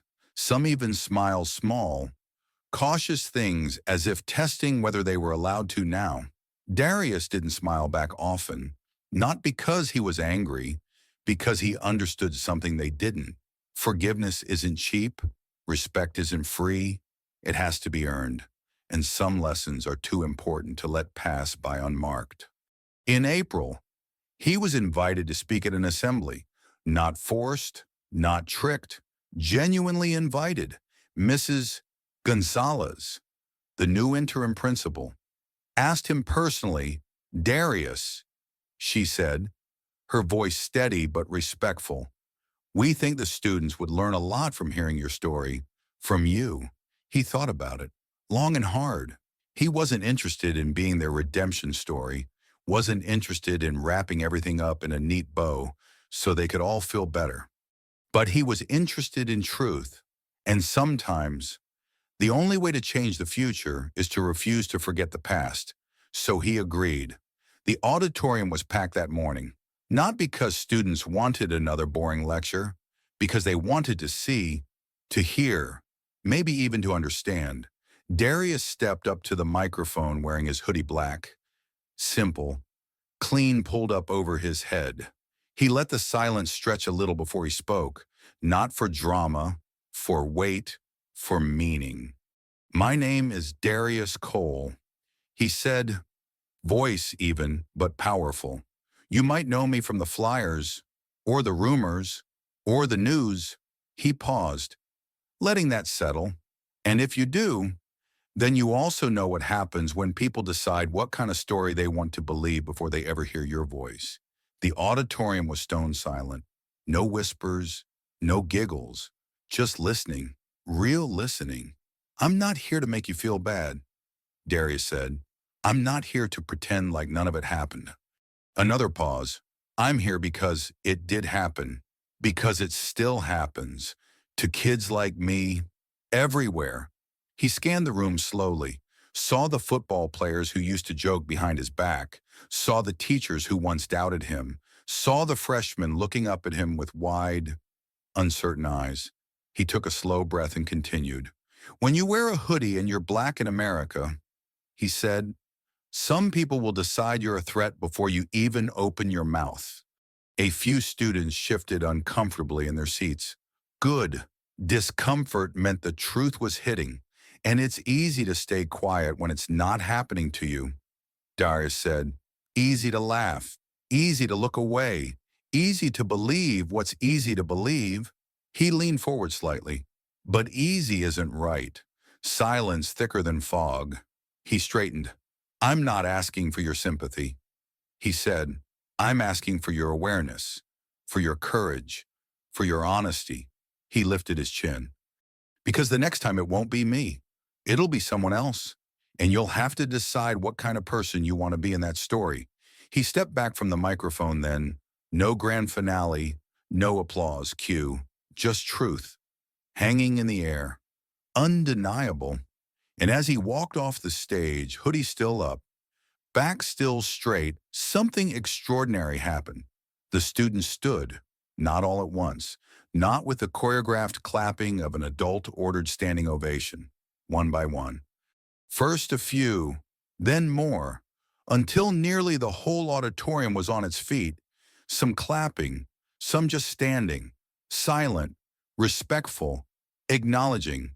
not celebrating Darius's pain, not erasing it, just honoring his strength, the strength to survive it, the strength to teach from it. Backstage, Mrs. Gonzalez wiped at her eyes with a tissue, trying and failing to look composed. "You changed them," she whispered. Darius shook his head gently. "No," he said, "they have to change themselves." And he meant it, because real change doesn't come from one speech. It comes from the quiet choices people make after the speeches are over, when no one's watching, when it's hard, when it counts. That was the real lesson, not just for them, for Darius too, because he had learned something through all the storms and shadows. You don't fight hate with more hate.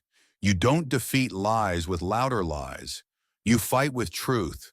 You fight by standing, by staying, by being undeniable. And Darius Cole, black boy in a hoodie, fighter without fists, was undeniable now, forever. After the assembly, life at Willow Creek High shifted again. Not all at once, not dramatically, but it shifted. Students who used to walk past Darius without a glance now nodded when they saw him. Some even stopped to talk. Small conversations about homework, basketball, favorite books, bridges, built slowly, carefully. Not everyone changed. There were still some who looked at him and only saw what they wanted to see, but Darius didn't carry that weight anymore. That was their burden, not his. He had learned to leave it where it belonged, in their hands, not his heart. A week after the assembly, Mrs. Carter, the journalism teacher, approached Darius after school. She was a small woman with a sharp mind and a sharper pen. Someone who had kept her head low during the worst of it, but had been watching all along. "We're starting a new series," she said, handing him a flyer. "Voices of Willow Creek Stories That Need Telling. We want you to be our first feature," she said, eyes steady behind her glasses. Darius hesitated. He wasn't sure he wanted to be a symbol anymore. He was tired of being a headline, tired of being a story people pointed at instead of a boy they talked to. But then he thought about Kiara, about Malik, about every kid who would walk these halls after him, wearing their hoodies, carrying their skin like a target they never asked for. Maybe being tired wasn't a reason to stop. Maybe it was the reason to keep going. He nodded. "I'll do it," he said. The interview was honest, hard at times. Ms. Carter didn't pull punches. She asked about the fear, the anger, the humiliation. She asked what it felt like to sit in an auditorium and watch yourself become a villain in someone else's movie. Darius answered every question, not because he owed it to them, because he owed it to himself, because telling the truth was part of the healing too. The article came out 2 weeks later, front page of the school paper, a black and white photo of Darius sitting under the old oak tree, hoodie up, book open on his lap. The headline read simply, "Still Standing." Darius Cole's story in his own words. No drama, no sensationalism, just truth. And somehow, that truth carried farther than any rumor ever had. Copies of the paper disappeared from newsstands by lunch. Teachers quoted lines from the article in class discussions. Students shared it online with hashtags like "It's Still Standing" and "Hoodie Proud." And for the first time, Darius realized something important. The hoodie hadn't just survived the story, it had changed it, reclaimed it, redefined it. The hoodie wasn't a symbol of fear anymore. It was a banner, a badge, proof that survival was strength, that endurance was power. He wore it differently now, not to hide, not to shield, to show, to remind them and himself that he was still here, still standing, still Darius. One afternoon, as he walked through the courtyard, he spotted something that made him stop short. A younger boy, probably a freshman, sitting under the oak tree, black hoodie pulled up, book in his lap, just like Darius had been that day what felt like a lifetime ago. The boy glanced up and saw Darius watching. For a moment, he froze, nervous. Darius smiled. just a small, real smile. And the boy relaxed, nodded, turned back to his book. Darius kept walking, his chest feeling lighter than it had in months. That was the lesson. Really, it wasn't about winning. It wasn't about erasing the pain. It was about leaving the door open for the next kid, making it a little easier, a little safer, a little more possible. For them to sit under a tree in peace, for them to wear their hoodie without apology, for them to carry their story with pride, not shame. That night, Darius sat at the kitchen table with Kiara doing homework, the smell of spaghetti filling the air, the hum of their mother's tired laughter in the background. Simple things, small victories, real life. Kiara looked up from her math sheet suddenly, her eyes wide. "Are you famous now?" she asked seriously. Darius laughed.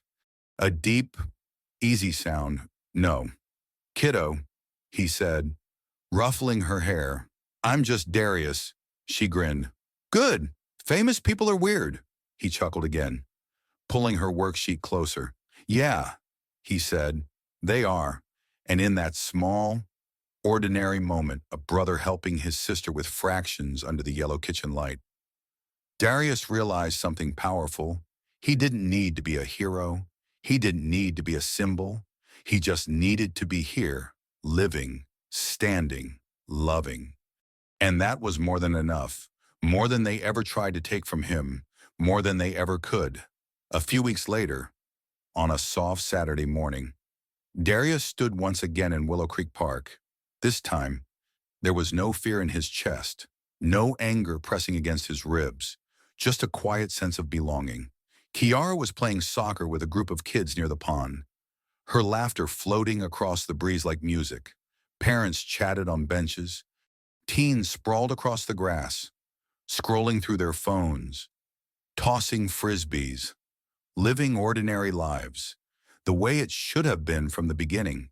Darius found his usual spot under the old oak tree, the bark rough against his back, the branches swaying lazily overhead. He pulled out his notebook, not the battered one filled with math equations or English assignments, a new one, blank pages, clean, full of possibility. He sat there for a long time, tapping the pen against his thigh, thinking, thinking about how far he had come, thinking about how easy it would have been at so many points to give up, to let the lies crush him, to let the hate redefine him. But he hadn't. He had stayed true, silent when silence was power, loud when the truth demanded it.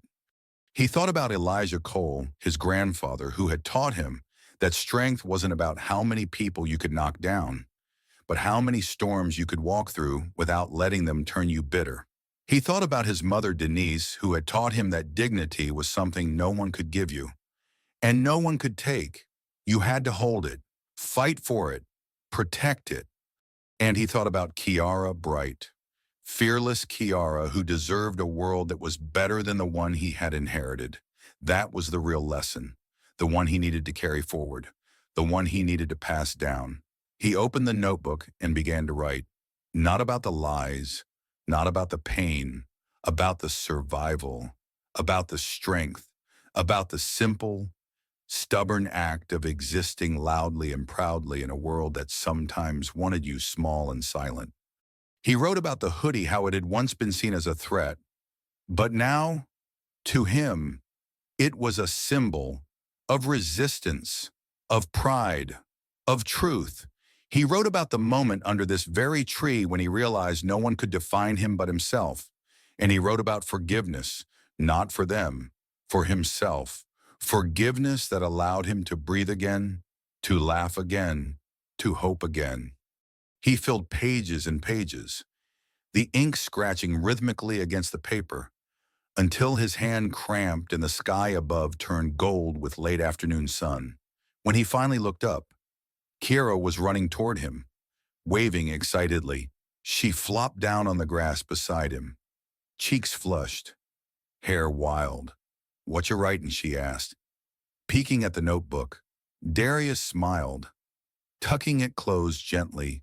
"Just a story," he said, about what he thought for a moment. then answered simply, "About a boy who learned that the world can't break you unless you let it." Kiara nodded like that made perfect sense. "Is it a happy story?" she asked. Darius looked out across the park, at the kids laughing, at the families gathering, at the slow, stubborn way life insists on blooming even after the hardest winters. He smiled. "Yeah," he said, "it's a happy story." Kiara leaned against him, small and warm and real. And Darius knew deep in his chest that no matter how many storms came, no matter how many false stories tried to wrap themselves around him, this story, the one he was writing now with every breath, every choice, every quiet act of resilience, this story was his. Unbreakable, undeniable, unstoppable. The story of a black boy in a hoodie who refused to disappear. The story of standing tall when the world wanted you bowed. The story of finding your own voice when everyone else tried to speak for you. And most of all, the story of how even in the darkest moments, there is always light if you dare to become it. Darius closed the notebook, tucked it under his arm, and stood. Kiara jumped up beside him, grabbing his hand. "Race you to the swings," she shouted, and they ran, two silhouettes racing across the bright green grass, laughing, living, winning, silent, powerful, unbroken, exactly the way it was always meant to be. The seasons turned. Summer rolled over Willow Creek like a soft tide, thick air. Long sunsets, the smell of cut grass and barbecue drifting through open windows. Change, once sharp and jarring, had settled into the bones of the town. It lived now in the way teachers spoke slower, listened harder, in the way students thought twice before passing judgment, in the way the old oak tree in the park had become a gathering spot, not just for kids in hoodies, but for anyone who wanted to sit, to breathe, to exist without permission. Life didn't forget the storm, but it had learned from it. And Darius Cole, he kept walking, not faster, not louder, just steadier. Graduation day dawned warm and clear. Willow Creek High's parking lot overflowed with cars, lawn chairs, balloons tied to rearview mirrors. Inside the gym, banners hung from the rafters. "Congratulations, Class of 2025." Students milled around in black robes and square caps, nerves buzzing through the air. Darius stood among them, his robe opened slightly to reveal a black hoodie underneath. He hadn't worn it out of defiance. He wore it because it was part of him, part of his story, and he wasn't hiding anymore. He caught glimpses of familiar faces in the crowd. Ms. Carter, giving him a small, proud nod. Malik, grinning and flashing a thumbs up.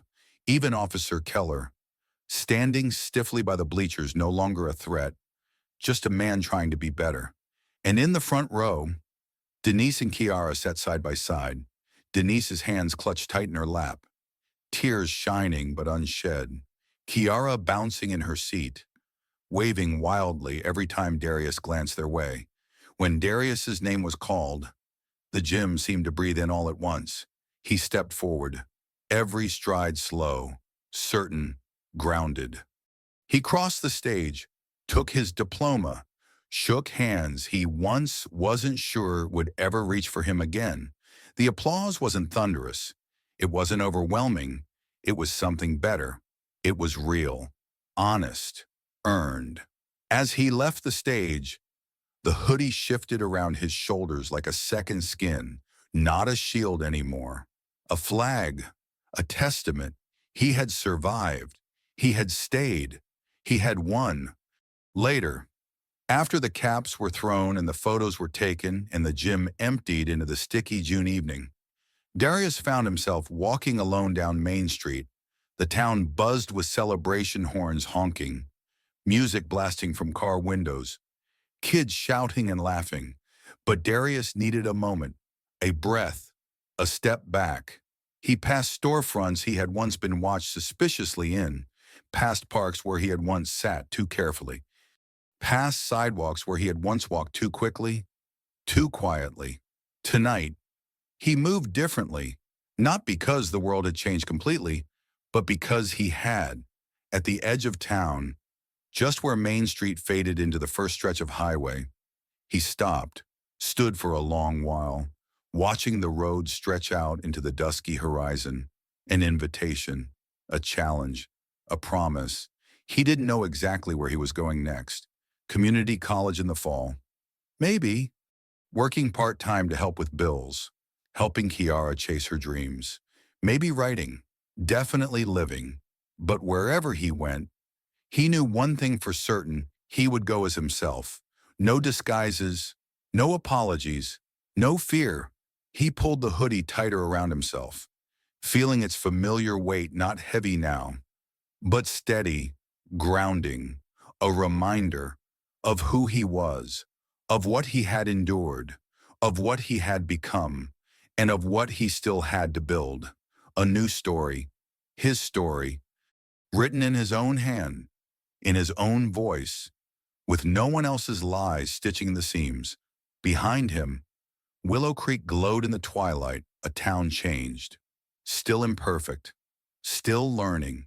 Ahead, the road waited, wide, open, ready. Darius Cole adjusted his backpack, tucked his diploma safely inside, and took a step forward. Then another, then another. The hoodie moved with him, a shadow, a shield, a silent anthem, not weighed down by the past, lifted by it, built on it.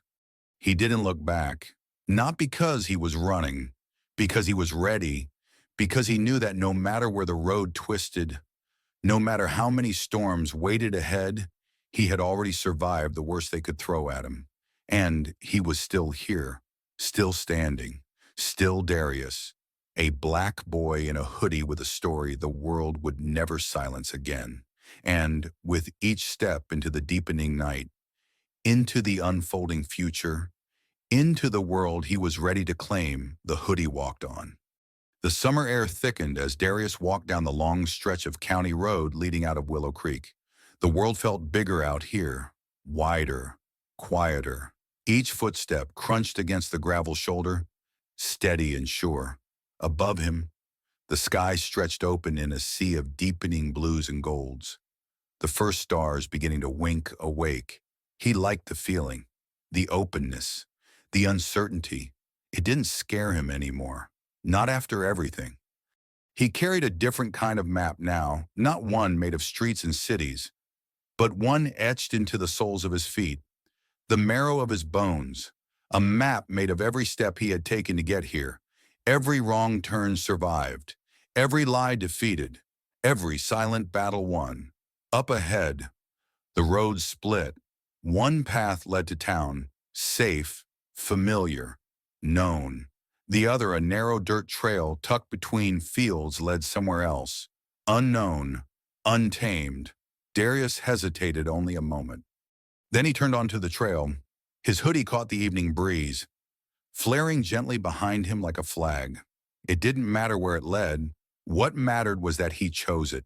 On his terms, in the distance, he heard the low rumble of an engine. A beat-up pickup truck rolled past on the main road. Two older white men in the cab. One of them leaned out the window as they passed, yelling something Darius couldn't catch over the engine noise. Old reflexes stirred, a flicker of tension across his shoulders, a reminder of what the world could still be sometimes. But Darius didn't break stride, didn't look back, didn't shrink. He just kept walking, because he knew now their noise couldn't touch him unless he let it, and he wasn't letting it. The trail curved through fields of tall grass and wildflowers. Cicadas buzzed in the distance. Crickets sang in the ditches. The world was alive and vast and unafraid, and so was he.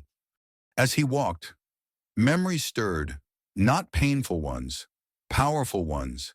Kiara, chasing him across the playground, her laugh brighter than any sun. Mom, sitting at the kitchen table, weary but fierce, teaching him that survival wasn't just about breathing, it was about living. grandfather Elijah, standing like an old oak himself, teaching Darius that real power isn't about domination, it's about endurance. Lessons stitched into the fabric of who he was, stronger than scars, deeper than wounds. He thought about the first time he had pulled the hoodie over his head, how small he had felt then, how he had believed, even if he didn't want to, that it made him a target. And maybe it had, but it had also made him a warrior, a survivor, a storyteller, a boy who had learned to wear not just a hoodie, but the weight of other people's fear and still stand, still rise, still walk. The trail dipped down into a shallow ravine where a narrow stream cut through the earth. There was no bridge, just stones scattered across the water's surface. Darius crouched, chose his footing carefully, and stepped across, each stone cold and slick under his sneakers, each step deliberate. He didn't rush. He didn't stumble. He made it to the other side, smiling to himself. It felt right, this little crossing, a quiet metaphor no one else would see, but he would know. He had crossed harder waters before. He would cross them again. At the top of the next hill, the land opened up into a wide field, the last light of the sun spilling gold across the grass. Darius paused there, letting the breeze wash over him, the weight of everything he'd carried slowly lifting, unraveling, leaving only what mattered: his strength, his voice, his story. He pulled out his phone, snapped a picture of the field, the sky, his shadow stretching long and proud across the grass. He didn't post it. Not yet. Some moments are meant to be carried first, held close, lived fully.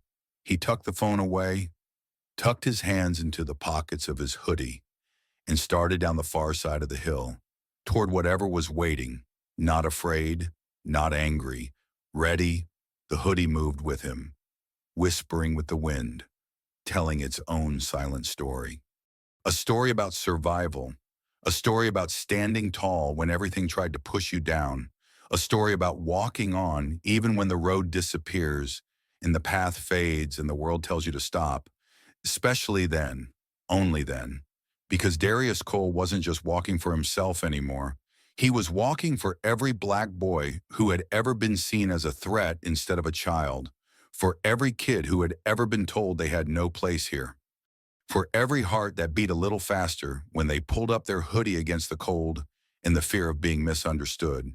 He walked for them, for himself, for all the stories left unwritten. And the hoodie walked on, silent, strong, unbreakable, unstoppable.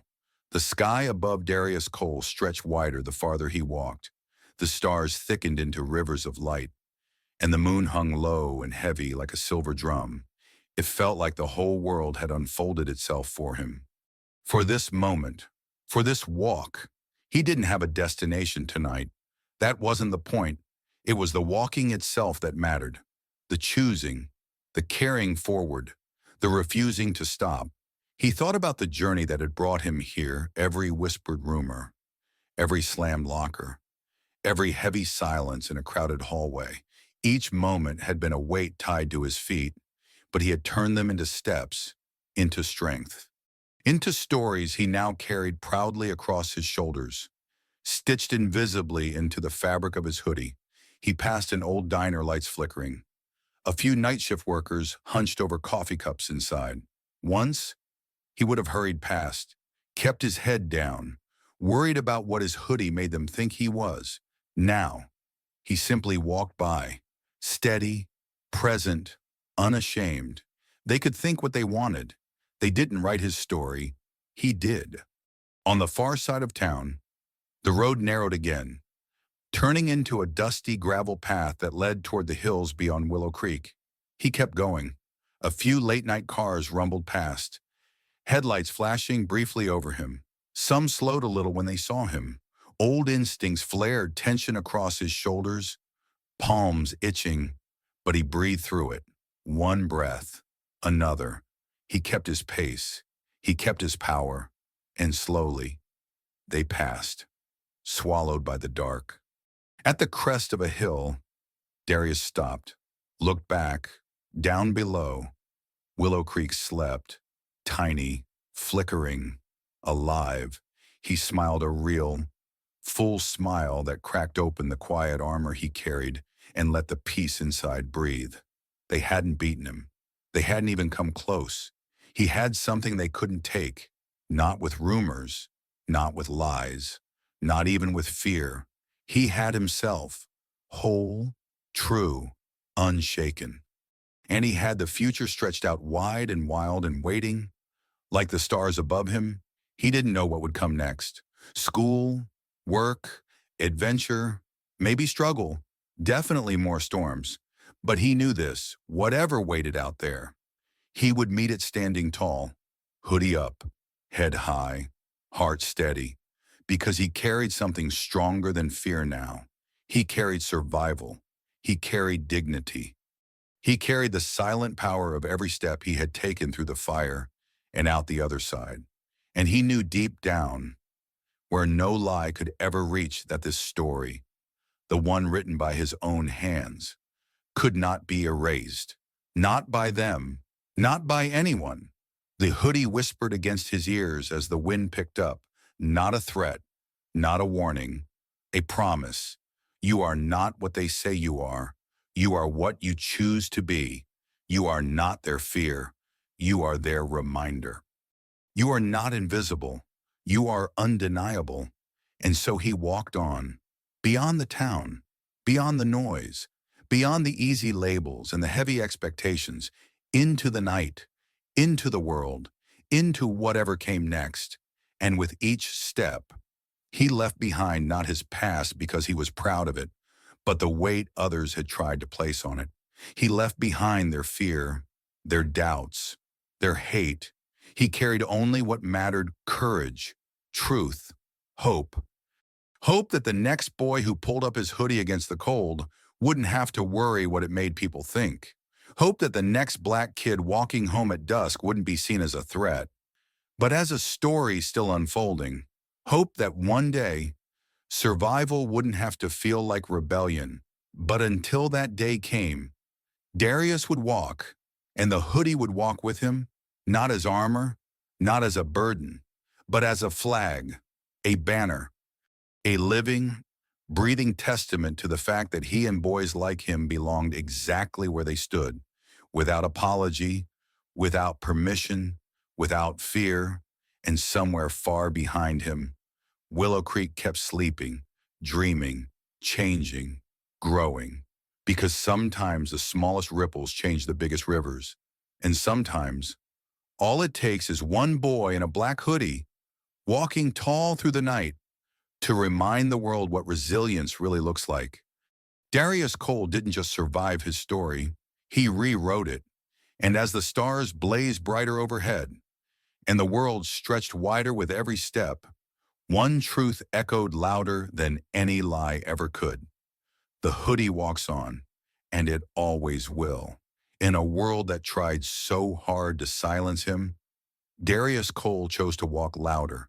In a town that once saw only a hoodie, he forced them to see the human being underneath. He didn't fight with fists. He didn't answer hate with more hate.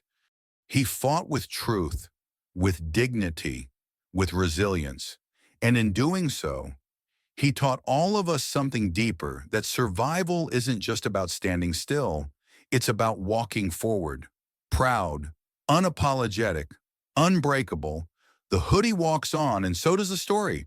So do the lessons. So does the change. Maybe you're walking your own path right now. Maybe the world is trying to fit you into a story you don't belong to. If you are keep walking, your truth is louder than their noise. Your strength is deeper than their fear. And your story is yours to write, always. Before we go, if Darius's story touched something inside you, if you believe that silent strength is sometimes the loudest power of all, don't forget to subscribe to Silent Power Stories. Hit that notification bell so you never miss a new journey. Share this story with someone who needs to hear it today. Let's walk forward together.